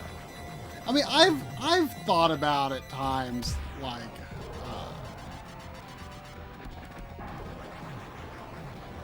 yeah, it's 933,000. like I don't know if and the marathon, the Nintendo marathon passed 1 million. But I don't know if it's the right idea, but like I've definitely thought at times like, what if instead of like doing like one big review, like just like release like what you have time to do in a reasonable amount of time, and then like work on the next like subject of that, of whatever you're covering, and then release that, and then then release that, and then at some point and then compile them into like one complete video, and then I don't know if you release that right away or if you release that later. I mean, it's just, I'm not saying that's the right thing, but it's just these are thoughts that pop into my head, right? Right. Well, the thing is like if you're doing that, you can't like brand them as like an episode with like an intro and an outro. Well, you I think you would, but like you would also like have a separate intro outro for like the completed version, and then you would cut the ones in the middle. Yeah, I mean, yes. I think that like really what just needs to happen is like it just needs to have like a smaller scope and just be like okay with that, and go into it with that in mind. Yeah. Then you can format it like an episode, like this is what I'm going to do, and this is like what the episode is going to be, and you can maybe compile those later on as like a like the whole thing. But I don't feel like I don't think that a video should feel like anything is like missing from it. Right. I mean, that's not necessarily not necessarily what I mean, but I don't.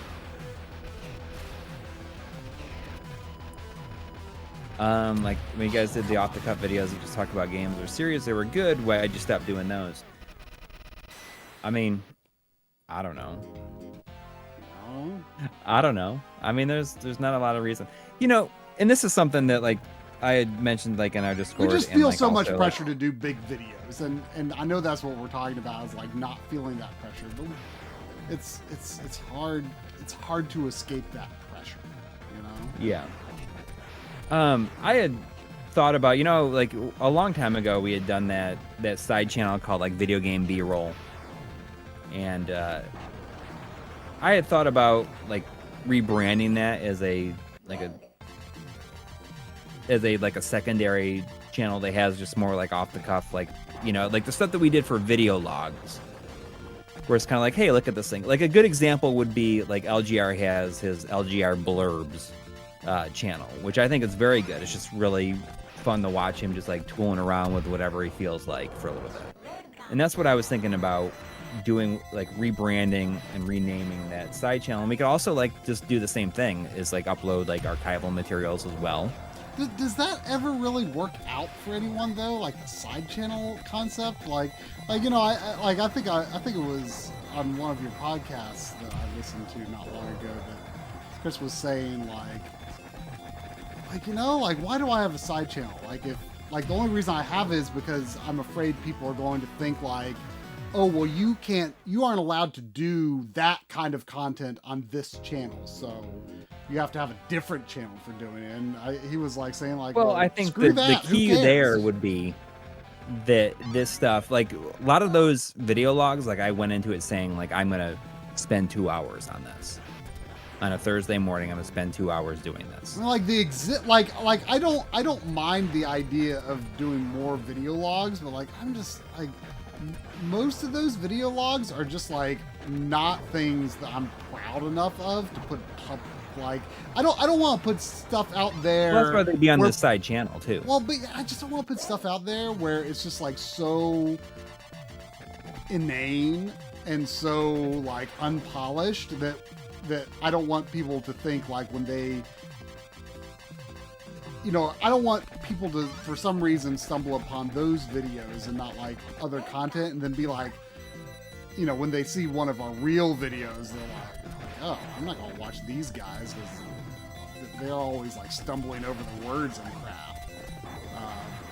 Because like we were doing these off the cuff videos that we weren't practiced doing, right? So yeah, that sounds like more like overthinking. I know it's over, but is it? I mean, I know we go back and forth on this stuff. We're always like you're overthinking something. I'm telling you don't overthink it, and then you know we're always telling each other we're overthinking, and then we're always like, oh, I don't know. Well, what I thought, what I liked about escape. doing those video It's hard to logs escape. is that I felt like by doing that, I just got better at speaking to that in that way. See, I don't know if I felt that. I mean, I'm not saying I don't know if I felt you weren't improving. I'm saying I don't know if I'm saying I didn't feel like I was. Like I never felt particularly good about those for the most part. Like just well, maybe then I'll still like rebrand the side channel and I'll be the only person that posts. I mean, I'm not saying I don't want to do it in the future. I'm just saying I just think it might be neat. It's like, oh, like I just got this thing. Let's sure. I mean, let's boot it up for the first time and check it out. I agree. I would love to do stuff like that. I'm just saying the stuff that already exists. I mean, I don't like. I don't. It would I don't, just be I don't placed over there and I just as don't like a base of like. It's not like going out to like subscribers or anything. I don't think it's worth it. We're not like reposting like their new things. I mean, I don't know. I feel like the stuff that's on there is like not. It's not public ready. Like it's stuff that's like fine to like put to out to your supporters because they know what, you know, they know what you do. Right? Like it's okay for it to not be up to. Well, I think that if we call this like the My Life in Gaming archive or something like that. Oh, see that makes it sound like it's really serious. If you ask me. Really? The archives are big deal things like that. Like that makes it sound way more like serious. Putting like LRG blurbs. You can't take that seriously. Okay. MLiG archives. That sounds very serious. Yeah. I think that sounds very serious. Archives are serious business, man. Okay.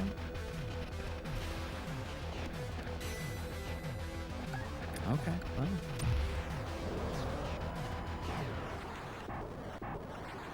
It's like you need to term this blurbs, but not blurbs. But blurbs. You know, I mean, I agree. LRG blurbs is good branding for that. It's like even spelled in a stupid way, right? It's like BLERBS blurbs. Yeah. I like the intentional stupidity of it.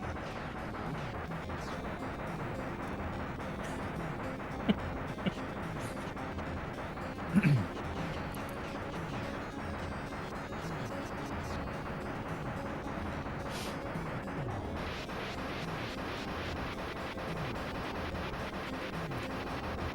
Well, I mean, I think it sounds like a fun little like release of. Oh, like, Again, without any kind of. I'm not saying we shouldn't do it. I'm just saying I'm not interested in the existing content.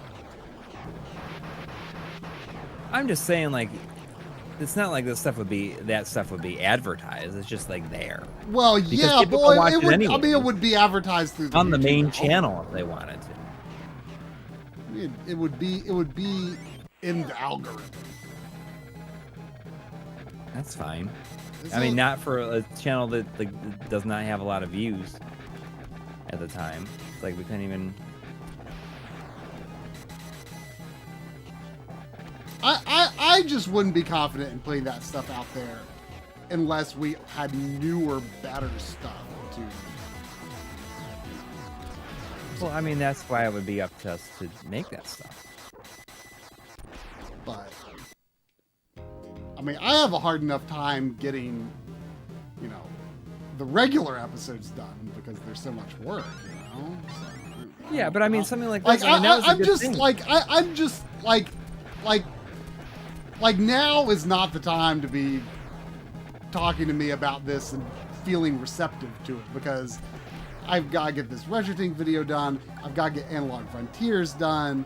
I've got to get the end of the year video done. Like I feel very stressed out right now, and like Yeah, I but I mean, it's not something can't. we gotta. We're not. I doing can't. it I now, can't handle anything more. Like I just like the idea of adding anything to what I'm doing right now is like profoundly unappealing. So it's like a get back to me after Analog Frontiers is part 4 is done. You know, it's that kind of thing for me. I might be much more receptive to it at such a time, but like right now, like I just feel way too stressed to consider it. Okay. I'm not writing it off. It's just now is not the time.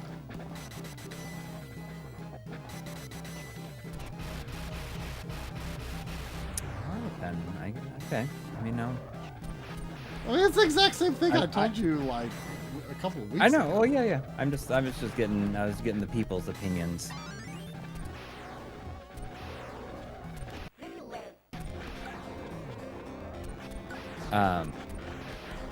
But either way, like I mean, it's not like it seemed like a fun outlet. I mean, I don't disagree, but I don't have the bandwidth for any extra outlet. Mhm. But I would love to feel that freedom by early next year. I just don't feel it right now. Is that I mean, we already have a video log playlist. Like it's just on the.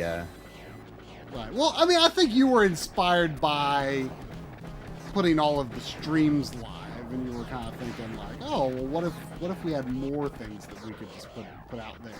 Yeah, because I mean that The behind algorithm. the scenes stuff is like, you know, that is a playlist that has. Let me look here.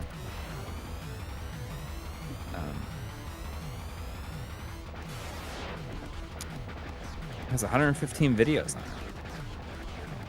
Wow, look at all these extra ships helping you. There's so many of them.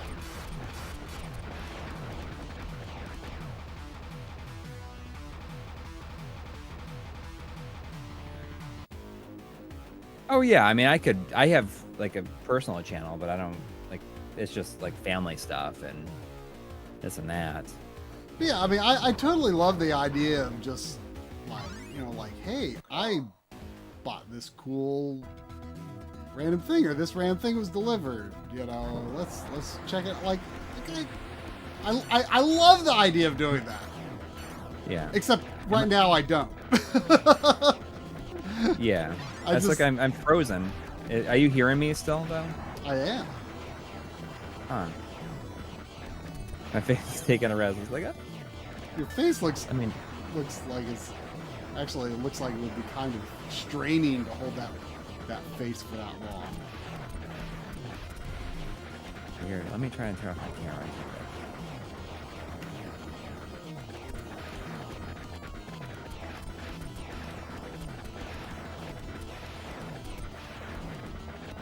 see if this fixes There it. you go.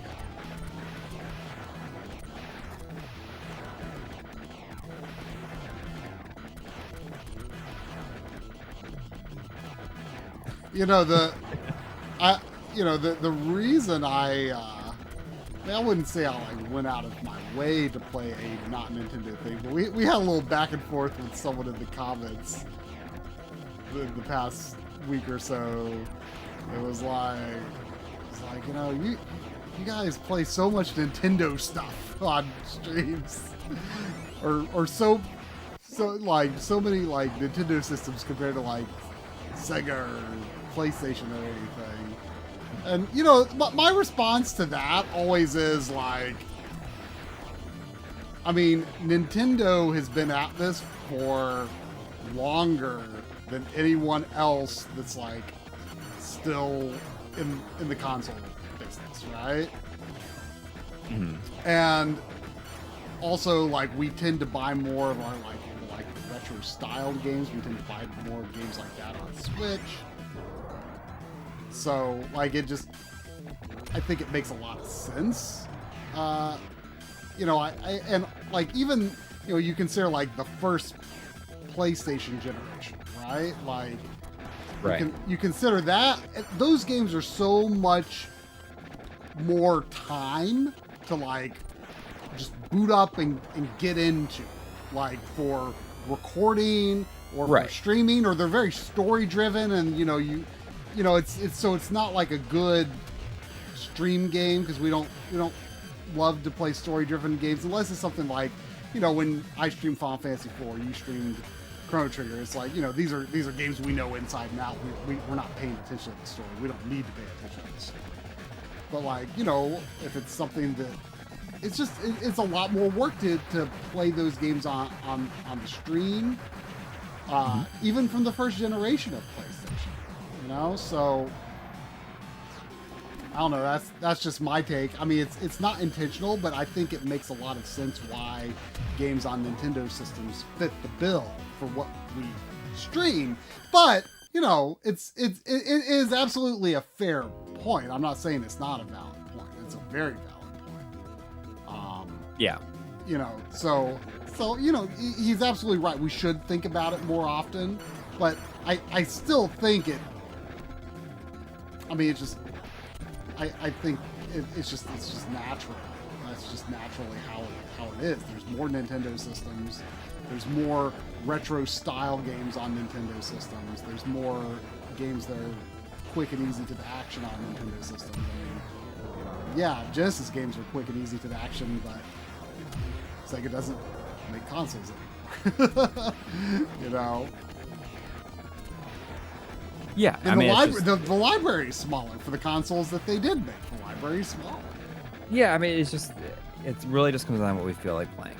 Yeah. If we don't have anything else like in mind, at least. But I made a Then- conscious effort to not do a Nintendo system tonight.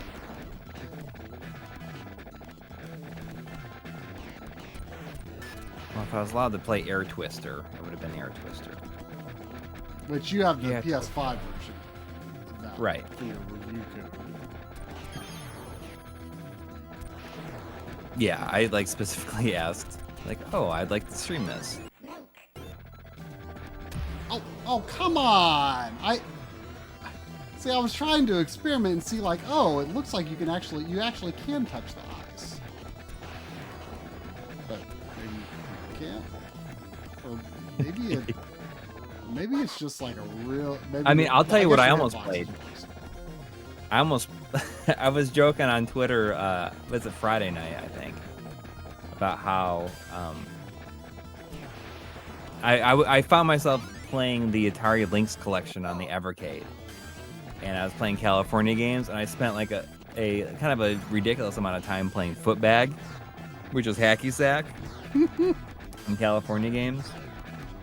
I'm like, man, I should like play this for an entire stream and like see how good I get by the end. Like that's actually. I mean, it's like a minute and a half. Like they're like a minute and a half, 2 minute rounds. Like that is kind of a fun idea. Just like how good could you get in like some really stupid, like very repetitive kind of action. I mean, I think it'd be really fun. I mean, I don't know about really fun, but it would be a fascinating science experiment. What I think would be very interesting, like, and I'm going to write this down and bring up on the podcast. So, how many people in the chat have played California games? If you play California games, you know that the title screen music is like a version of the song "Louie Louie" by was it like I think it's the Kingsmen or something like that.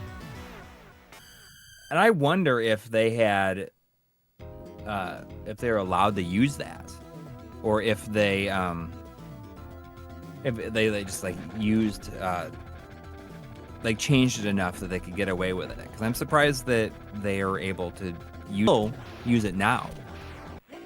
Because it's still like in like new re-releases. Oh yeah, that's interesting. Well, something that I always forget about because I don't play Ys as often as you do.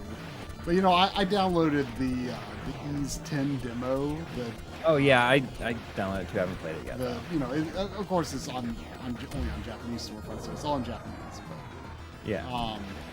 I just wanted to take a peek at it, Yeah. And I always forget that like the item get jingle in Ys and Metroid is like basically super close. The same. It's almost exactly the same. Yeah.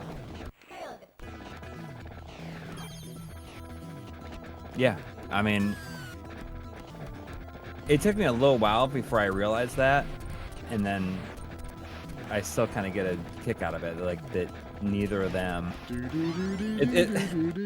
It's almost like they're like they're playing a game of chicken with each other. Yeah. This is going on like decades. Except Nintendo like has a lot more weight to throw around. Yes. If they wanted to make a big deal out of it, they could. I'm guessing that is Ys newer than or older than Metroid. I mean, they're pretty close. Yeah. I mean, Metroid is probably 86, I would guess. 85 or 86 in Japan is what I think it's a fairly early Famicom Disk System game.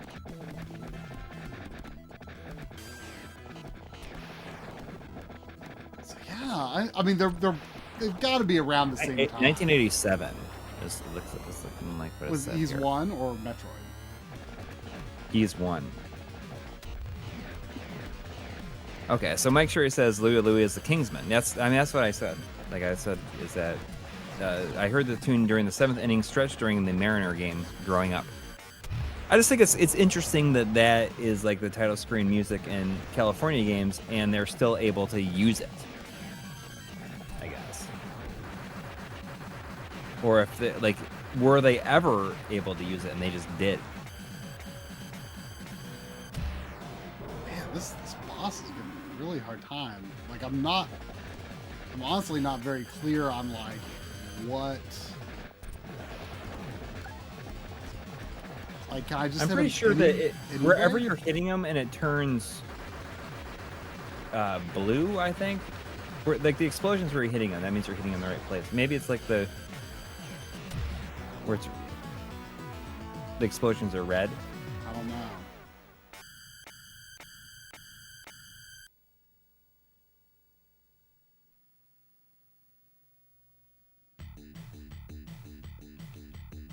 So Metroid came first. So Yuzo Koshiro ripped off Metroid. Yeah, I wonder if he specifically wrote that jingle. I mean, it very well could just be something like.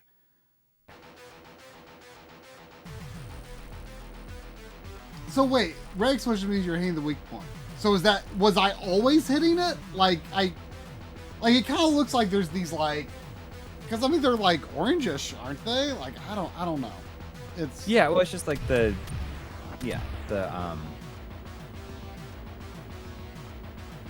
It's like a little explosion. So I don't know. I guess I'm Chris I'm Waters overweight. says, nobody who listens to Louie has ever played a video game before, so I think this one slipped through the cracks. I mean, maybe. It's certainly a possibility. It's just amazing they can still use it.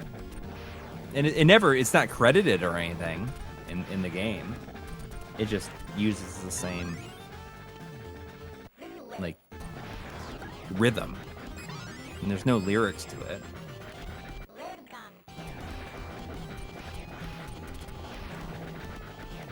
Yeah, I mean, Mr. Dot says I think a lot of stuff slipped through the cracks back then, and totally. But I just think it's interesting that it's still being re-released like that.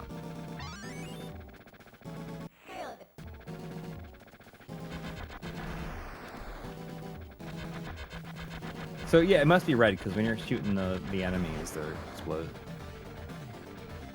It's turning red. Little explosions are red. So, was I hitting the correct weak point? I mean, is it just generally vulnerable or not? Okay, yeah, like when I hit these, like the tips of those lasers. when I hit these ships, it's like it's blue because they're invincible.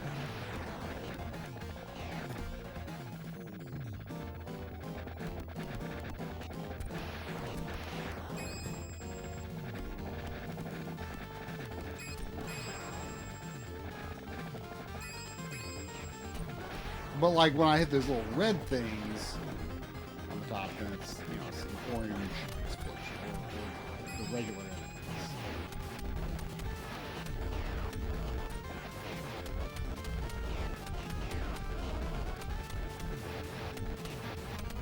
Heavy Metal 666 says, "Listen to it again. That is not Louie Louie." I mean, that's. I mean, it's not the entire song, but it's like, isn't that like what it's like uses like the famous parts from it, right?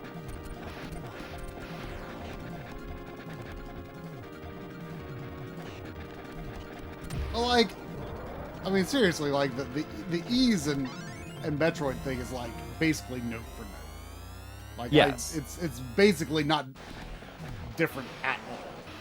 Like the tone can be different, but right.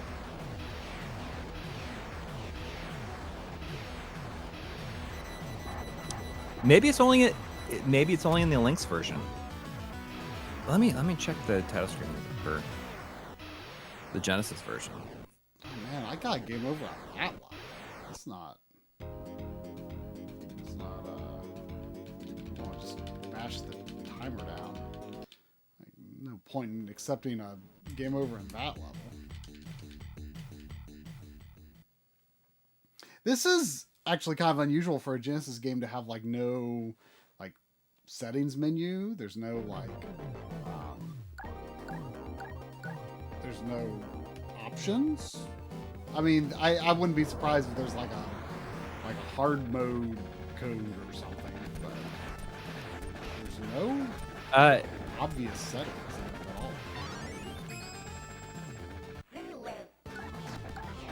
all. Heavy Metal 666. Are you listening to the Lynx version, the Atari Lynx version?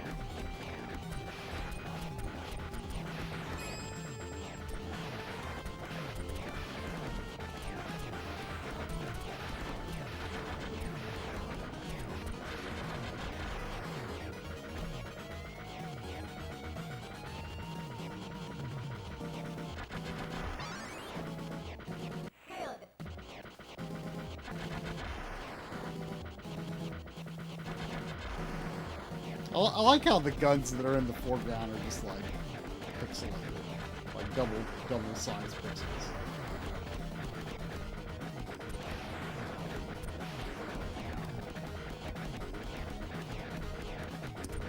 Well, maybe I'm wrong. I don't know. That's like immediately that's what I thought of when I was playing it the other night.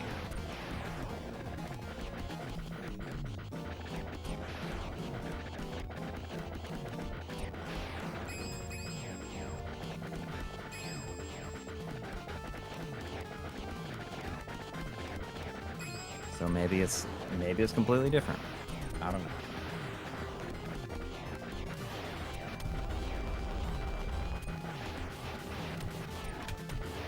Either way, none of the videos I'm seeing in content matches to the song. I mean, yeah. I mean,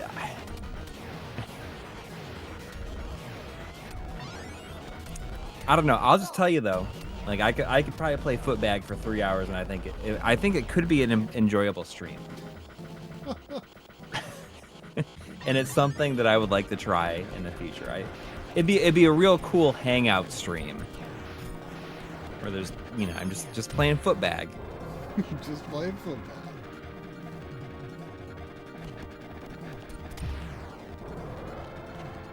Interesting. So there's a Mega X6A. If you look up, there's a debate whether it's Louie Louie or Wild Thing. I mean, maybe that's what they're doing. Is maybe they're combining the two songs.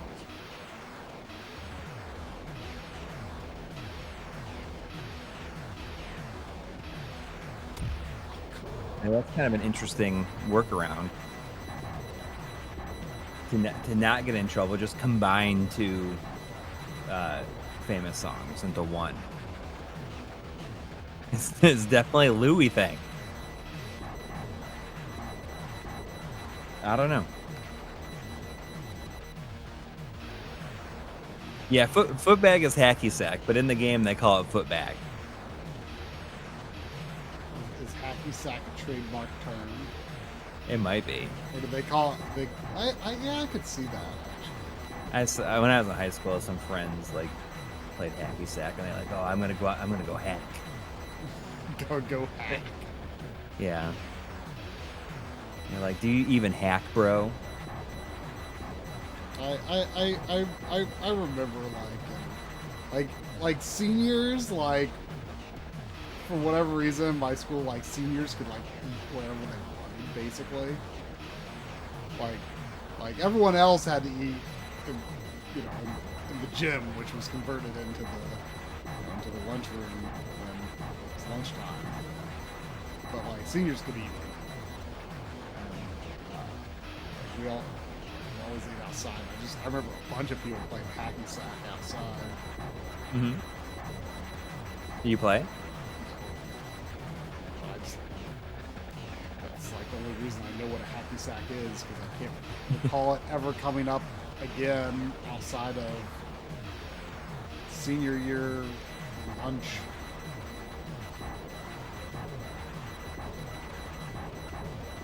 So I watched the Five Nights at Freddy's movie with my son the other night. Yeah. And because this is on Peacock. It's on that old Peacock.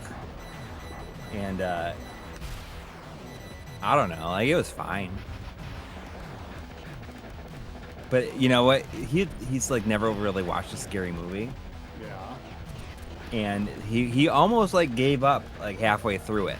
Oh yeah. But I'm like, just I was like, just stick with it. It's fine. It's fine. You'll be fine. And he watched the whole thing, and he was talking to my wife about it and saying like, he's like, yeah, it was scary. I was shaking a lot, but it wasn't that bad. Like just the fact that he was straight up like shaking from it apparently. Yeah, that's the only thing that made me have any interest is that the Henson studio did like the animatronics, which is it was kind of neat. I mean, I guess that makes sense. Yeah.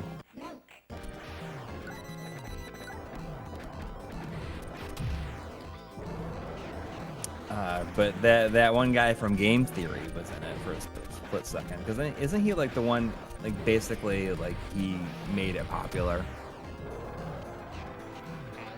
I can't remember his name.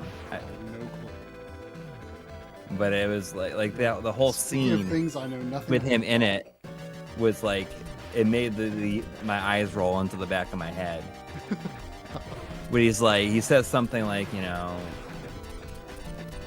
there's no proof, but some people have a theory from Game Theory. Oh. And it like, I mean, my eyes literally like went back in my head and burst out the back of my head and rolled across the floor when that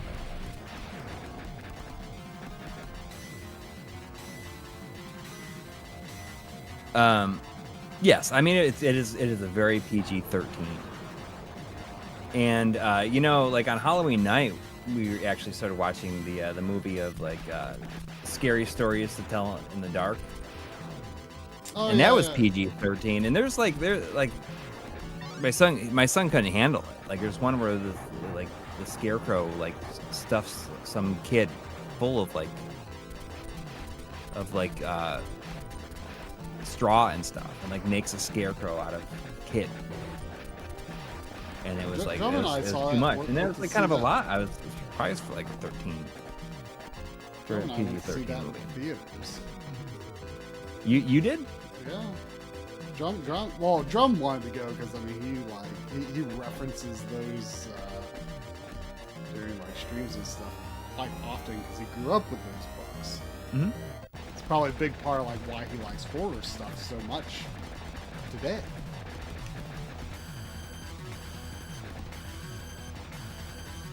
Interesting. So I mean, did you like it? Because I didn't watch the whole It thing. was okay. We didn't think it was amazing. Mm-hmm. I mean, I don't know that much about the stories, but Drum does. And, I think he was a little disappointed. Well, it seemed like they did something. It was similar to like that Goosebumps movie that came out, where like these stories were put into like a singular story or something like that. Right.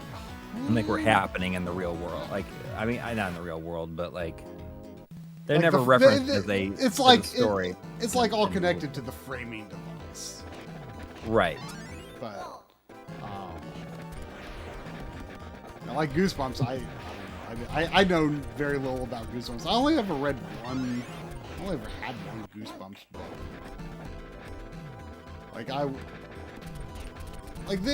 I was like kind of like at the threshold age, target age for that. I think I was just a little older than the target audience when those started coming around, or at least when they started getting popular. I don't know when it started, but like when I was aware of it, it was like the target age was like a little below me. But yeah, I had one. I think the one that I had was like a theme park, and it like I think it turned out that like the main character was like an animatronic at a theme park, and he didn't know it.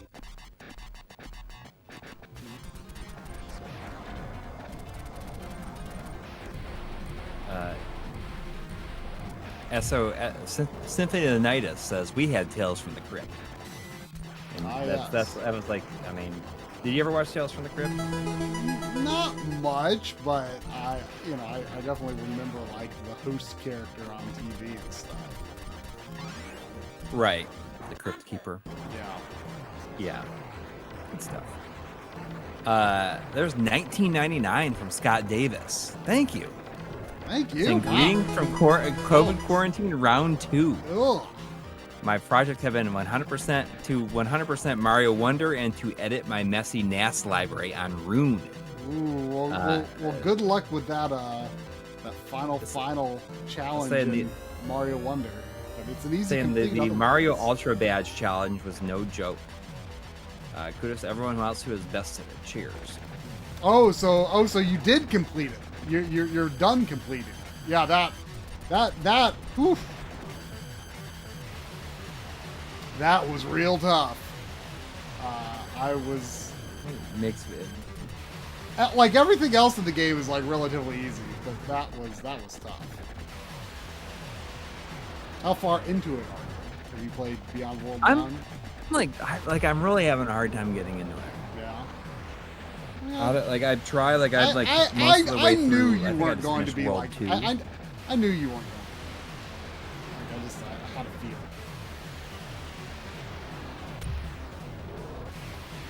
Yeah, it's just that I don't know. Like I feel like I mean, you're like, I mean, it's very rare for me to.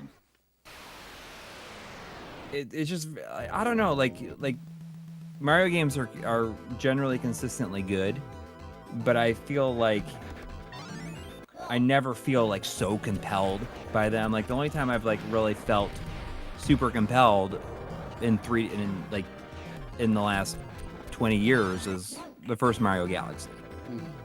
I mean, you know what I mean? Like, I mean, in terms of 2D like Mario, really... you're like a Mario World, and like not much else. Yeah, I mean, that's it comes down to that. Yeah, I think there's a lot of people like that. They're always good and super consistent, but I never feel like, oh my god, I need to play this all the time. I need to finish this. I need to see what happens next. Like it's just, well, it's not I don't like know. It's I don't not know like just... what happens, but that's not how I. Well, what I can't wait to see what the next level is gonna be. That's what I mean. It's like I can't wait to see what the next level's gonna be. What's gonna happen next. But I mean, it's just, I don't know. Like there's something about it, like just about Mario games in general that they're always good, but they're always excellent, but rarely compelling to me. I guess. Is that? I mean, I wonder if that makes sense to anybody. Like, I'm just kind of like, yeah. I mean, it's you're gonna enjoy it, but I never feel like I wake up in the morning, it's like, oh god, I need to continue playing this. I mean, you weren't an NES kid so much, so it's not in your blood like it is in mine, right? Yeah.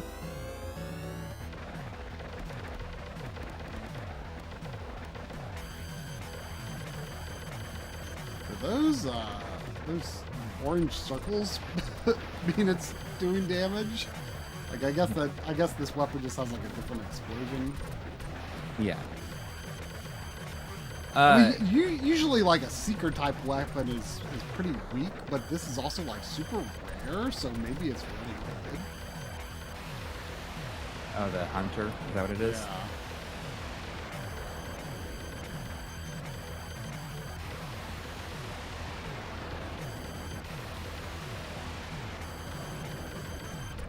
Yeah. So Roughhausen by Roughhausen by proxy. That's a great name, Roughhausen. Saying I love Mario 3 and Mario World, and Wonder reminds me a lot of World, and also I haven't cared or gotten super into it.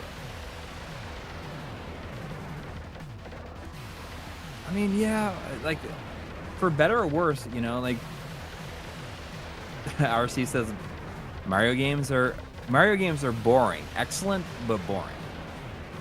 They're solid, but not revelations. And I think, like, yeah. And like I said, the only time that I felt like super compelled, like in like anything like after the Super Nintendo is like with the first Mario Galaxy. Yeah, it's just, I mean, but I think that's okay. That's just that. It's fine. It's fine. It's certainly a great game, but it's not something I feel like, oh god, I want to keep on playing it. Like I just don't. It's just how I am, and you know what? And I never thought about it until I started playing this, where I had played something. I could tell that was how you kind of were. Hmm. Like I knew you weren't going to be like super crazy into Wonder. Yeah, it's. Did you finish? I noticed I may have cut you off reading Scott Davis's comment. Hmm? Did you finish it? Said yeah. That the Mario Ultra Badge Challenge was no joke. Oh yeah. Kudos to everyone who bested it. It was really tough. Josh Helmicky with a, well, Mega X6 had $5 in super chat with the typical no comment. But thank you. And Josh Helmicky says Vampire Survivors is greater than Super Mario Brothers. Nonsense. I mean, like, Vampire Survivors is like... I don't know, I felt weird. I mean, maybe more than Wonder. I mean, for you, but like... But the thing is, like I am ready, like, I fully admit that essentially, like, Vampire Survivors is, like, a real piece of shit. And, like, but it's strangely compelling to play. Yes. Like Vampire Survivors is like I enjoy playing it, but I feel bad about playing it. I don't know if I feel like I should like why am I playing this and not Lunar? Why am I playing this and not, you know, all these other games that I should be working on, right? Yeah. Like it is not a wholesome gaming meal. And yet here I am spending all my time. Yeah. I mean, Vampire Survivors is like the Skittles of video game. You know, like nothing. Like, it's good when you're chewing them. Well, how about they're like dehydrated Skittles? Is that a thing? Well, my kid at the convention, my kids got dehydrated candy. They got like dehydrated, or anybody has freeze dried, or something like that. It's like dehydrated fruit roll-ups, and I don't even like I can't even freeze dried or dehydrated. I just don't even Skittles. understand what that would be. But they're Skittles, but they're like just crunchy and they turn to dust. And I said it. What's I the said, you know, this is like eating Skittles, but with all the fun taken out of it. It's like all the work has been done for you. Now you just swallow it. Yeah. See, Reactor Diode says, yeah, the freeze dried Skittles all popped open.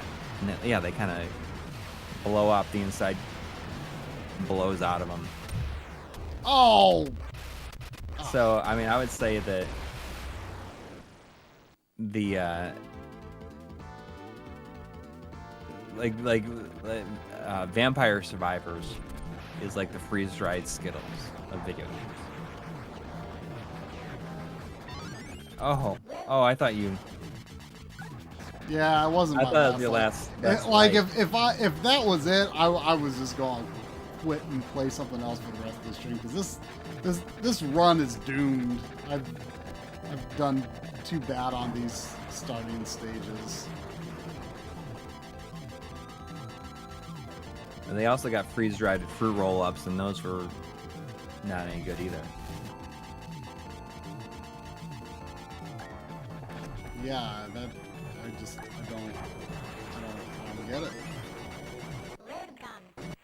I'm not sure. Question is, would you say the same thing about Robotron? But you know, Robotron uses 2 joysticks at least.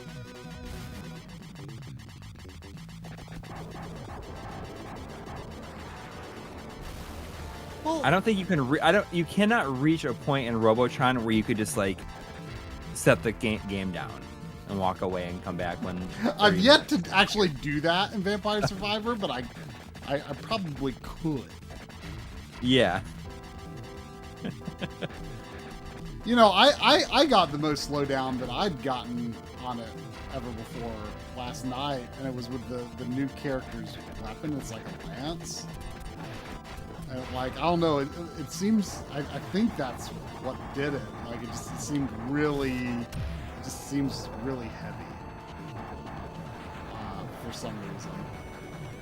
Like, it doesn't look that crazy, but maybe it's just inefficient how the effect is built. I don't know. It was going real slow. Not anything like what was going on with yours though. What do you even remember what weapon you were using that made it slow down like that? I don't remember. It's like with one of the last characters you can get. It might be like the most powerful character in the game. I don't remember what it was. Throw hands up saying that you can use 2 joysticks in Vampire Survivor. I don't think so. Like you attack. You have no ability to control where you're shooting. Yeah. You just move. You just move. Yeah. I mean, a lot of times when I play it, I wish you could assign like your A or B button to like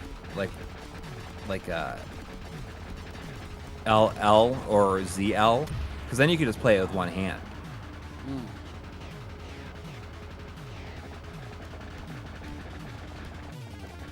RC says, when life is busy, games like Vampire Survivors are convenient. Joshua Helmicke with $2 saying, I challenge you to play Holy Diver. You played Holy Diver on the NES? I've probably booted it up before.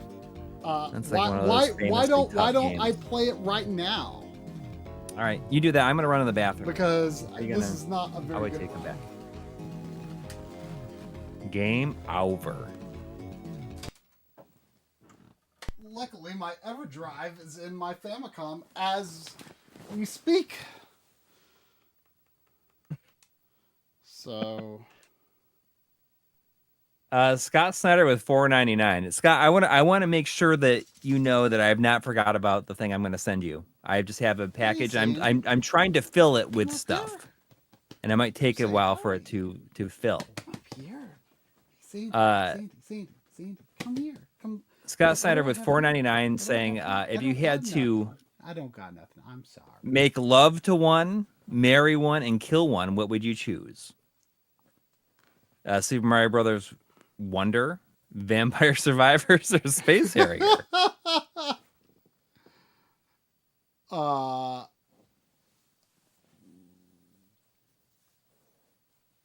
mean, you can F1 or maybe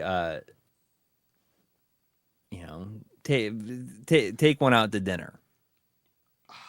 Marry one or kill one. I mean, I feel like I should want to kill Vampire Survivors because I don't know which one. The other two are ones I would kill.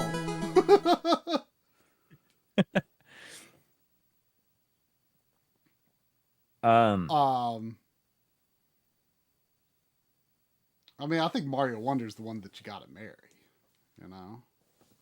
I'd marry Space Harrier. I'd probably. I mean, yeah, you would definitely marry Space Harrier. Yeah, I mean but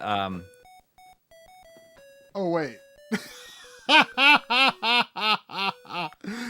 What?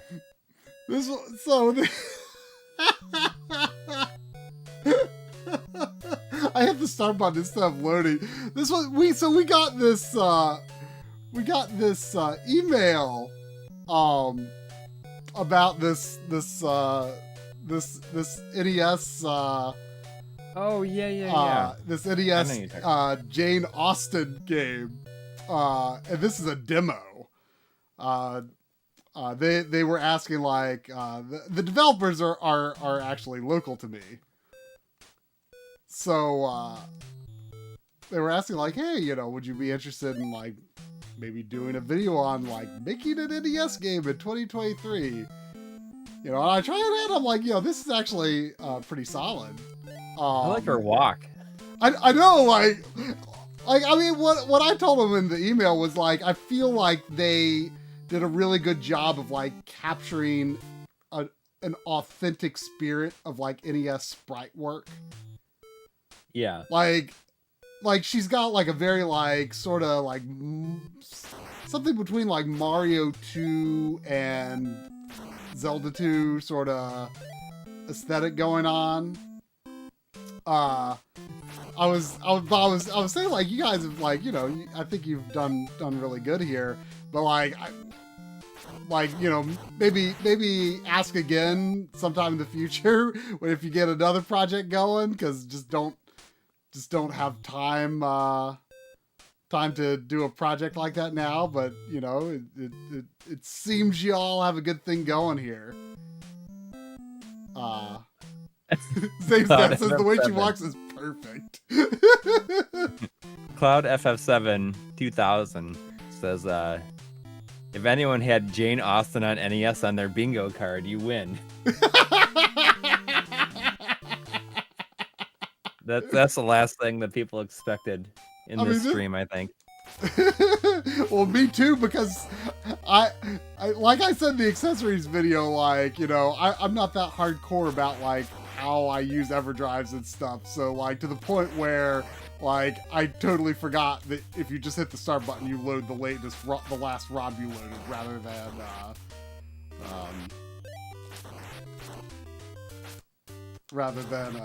you know, loading the ROM that you've selected. I have to hit the A button to do that. Video Game Obsession is saying, speaking of Space Harrier, I see Air Twister physical copies are up for pre-order on Amazon. Does Yu Suzuki still have what it takes to welcome us to the fantasy zone? So I was supposed to play Air Twister tonight, but the embargo is up tomorrow. I was hoping that maybe they would get back to me, because I was like, I asked them because I thought they were based in Europe. Like maybe it's by the time we stream, it would be it'd be November 6th yeah. in Europe. But alas, I never heard anything back. So we're playing Jane Austen's 8-bit adventure instead. I mean, if this was the full game, this would have been a totally fun thing to stream. But it is just a demo. But in terms of Air Twister, I don't know if anybody played it when it was on Apple Arcade or not. I mean, it's okay. It's weird. Like the music is like I cannot really explain the music. It's just like it's a ambitious choice to have like what essentially sounds like Queen music as your soundtrack. I don't feel like it moves fast enough. It feels very slow, but it seems like some of the unlocks. I mean, those Yu Suzuki games are a little too fast for my preferences. So maybe. Well, this has like, I think that there is like unlocks to, like speed up the game. So I'd be kind of curious how that is like when I open that stuff up.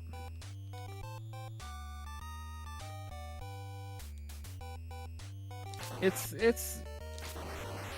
not amazing, but it's not a disaster. It's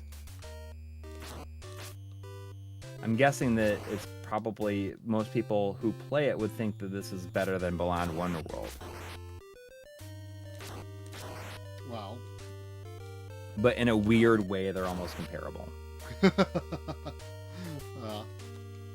Could see and that. like, and I don't mean that as like, I'm not sure if I mean that like as a bad thing. I mean, yeah. I mean, you're a little bit of an apologist. They feel like they are cut from a similar cloth. Yeah.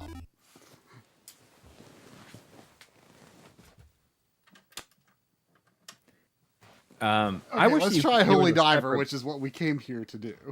Yeah, I wanted to give Jane Austen's 8-bit adventure a little time since I accidentally did that, and I also felt bad about not having time to do what those gentlemen asked if we might be interested in doing, because their game is kind of neat. You can get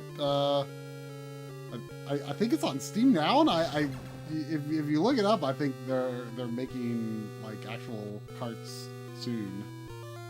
So yeah, this is I don't know if I've ever booted it up before, but I mean, this is definitely an infamous game. Like, it looks really good.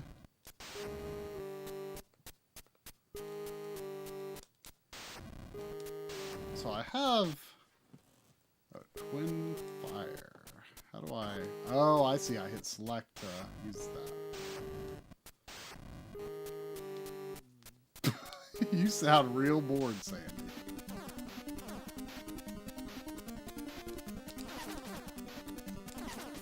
So far, it's easy. Yeah, I mean, this is a game that I've heard, like, makes a real good first impression, but then it's just so mean. But people say that about a lot of NES games, you know? I mean, is it any harder than Amagon? Got through Amagon.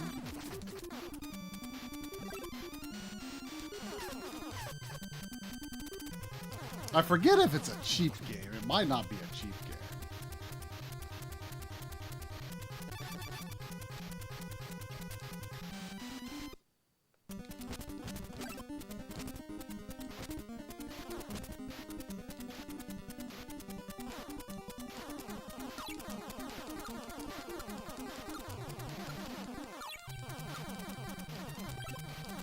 I like how the life bar is like basically like Zelda 2.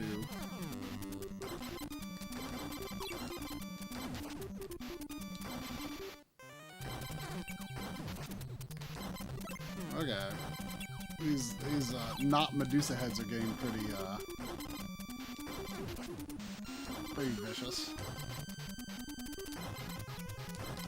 They move a lot faster than Medusa heads. Oh wow, the healing only gives you half a heart. That's great. Ooh, that's a full heal. I mean, this would be kind of a fun challenge for you sometime. You know, I think it's on Drum's backlog. Really? I mean, I think so. I mean, it's don't know too much about it. It seems like a game that you know an NES lover could overcome, right? I mean, I say that playing the first level, but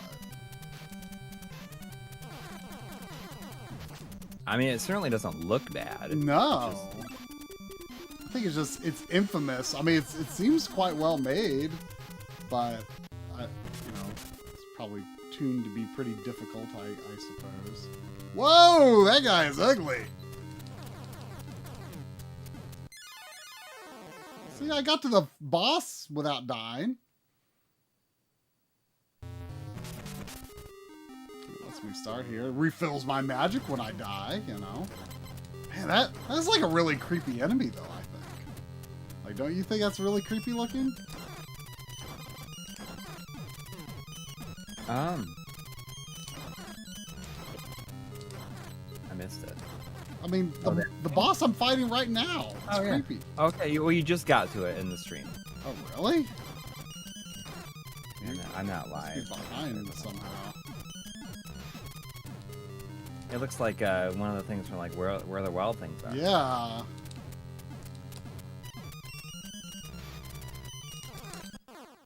Got him. This game's easy. This game's easy.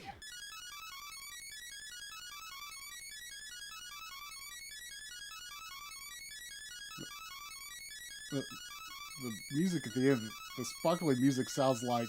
Oh wait, I'm supposed to do... It sounds like it's waiting for me to like go like touch the star at the end of a Kirby level. You know, before they do their little dance. Oh yeah. The little... Am I supposed to like shoot this thing? What am I supposed to do? Oh. Ooh. Whoa! They were like, how should we like transition to the next level? Oh, I don't know, just scroll the room vertically a bunch of times. Ooh, I always like kind of like purple and orangish color schemes because it makes me think of like the default Super Game Boy palette. Mm-hmm. Which I really love.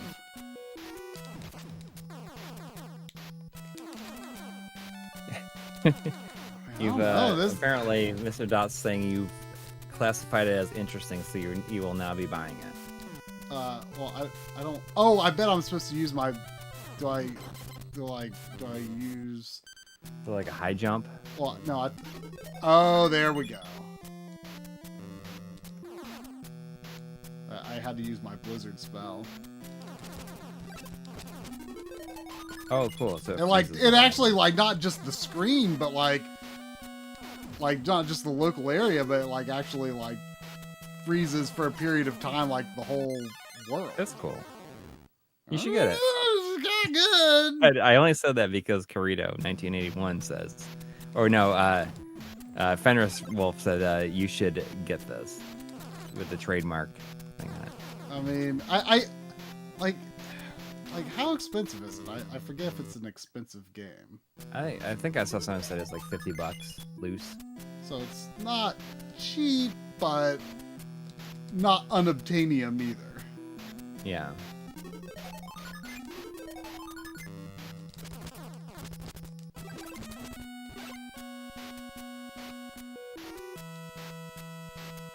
Oh, and you can use it like... Oh, it freezes the enemies, too. Yeah, I was about to use it. Oh. I wonder if the other thing, Dude, maybe, thing, maybe it doesn't have continues. Could that be the other thing about it? But I mean, Mr. Do, you beat this game, did you not? I feel like you did.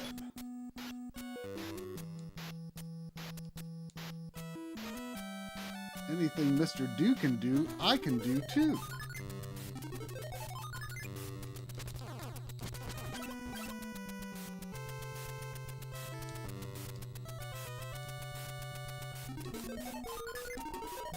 That uses a lot of magic, but it seems worth it for some parts.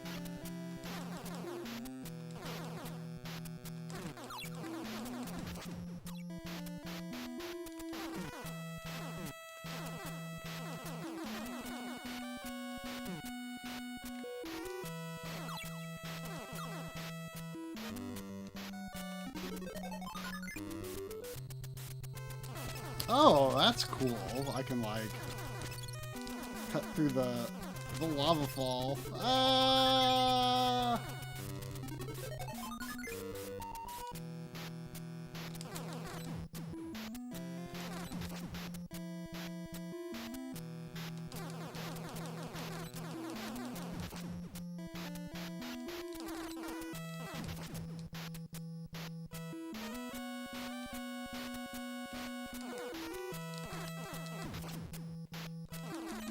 I mean, this is exactly like the kind of game that I would totally get, you know? Yeah, it seems like something that you probably take you several weeks to finish it.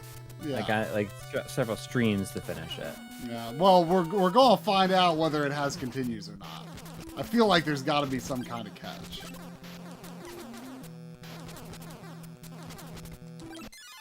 Well, we're about to find out what's it going to be. Oh, it doesn't indicate there's limited continues? Are there infinite continues? I mean, in my view, any game with infinite continues is like an inevitable beat. Yeah.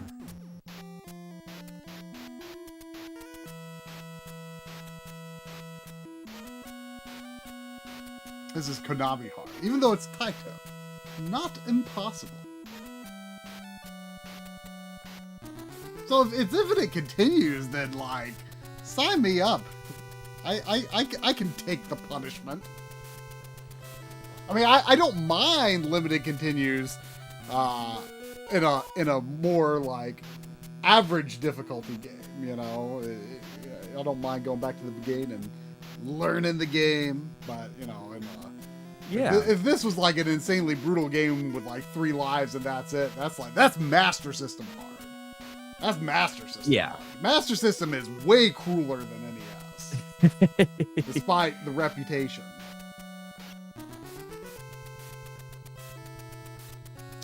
Yeah, so sorry for ending this stream on the Famicom when I was making a conscious effort to not play a Nintendo system tonight. we're okay. But I couldn't resist an invitation to play Holy Diver when I was having a bad last run of Lightning Force, and my EverDrive was just sitting right there in my Famicom, ready to go.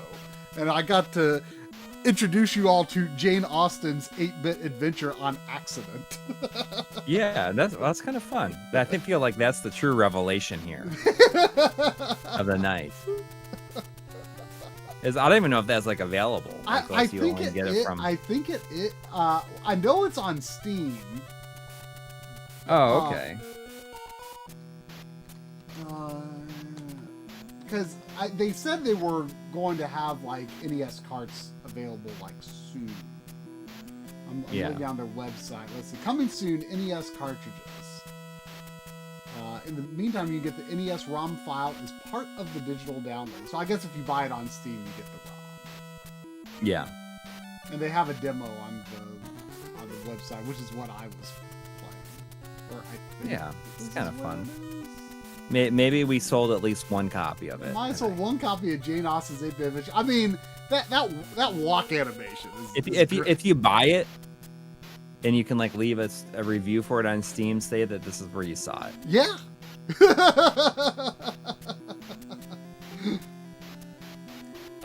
It's funny because like I didn't even think about this until Jeff O says I resist daylight saving time. It is 9 p.m.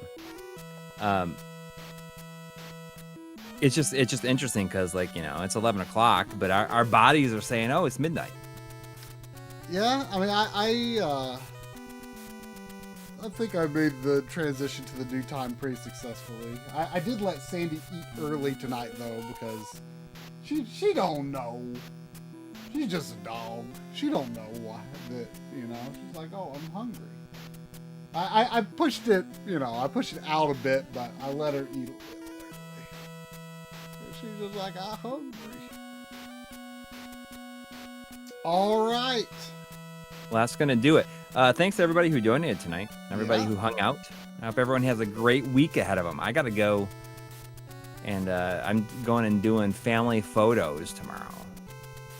Oh, sounds that sounds like serious or something. Like, oh man, it's like a big deal. Yeah, we're going up to like my in-laws, and so my wife's sister is getting them getting her parents like family photos for as like a Christmas present, and like everybody's got to go. It's a big deal. Big deal. Yeah.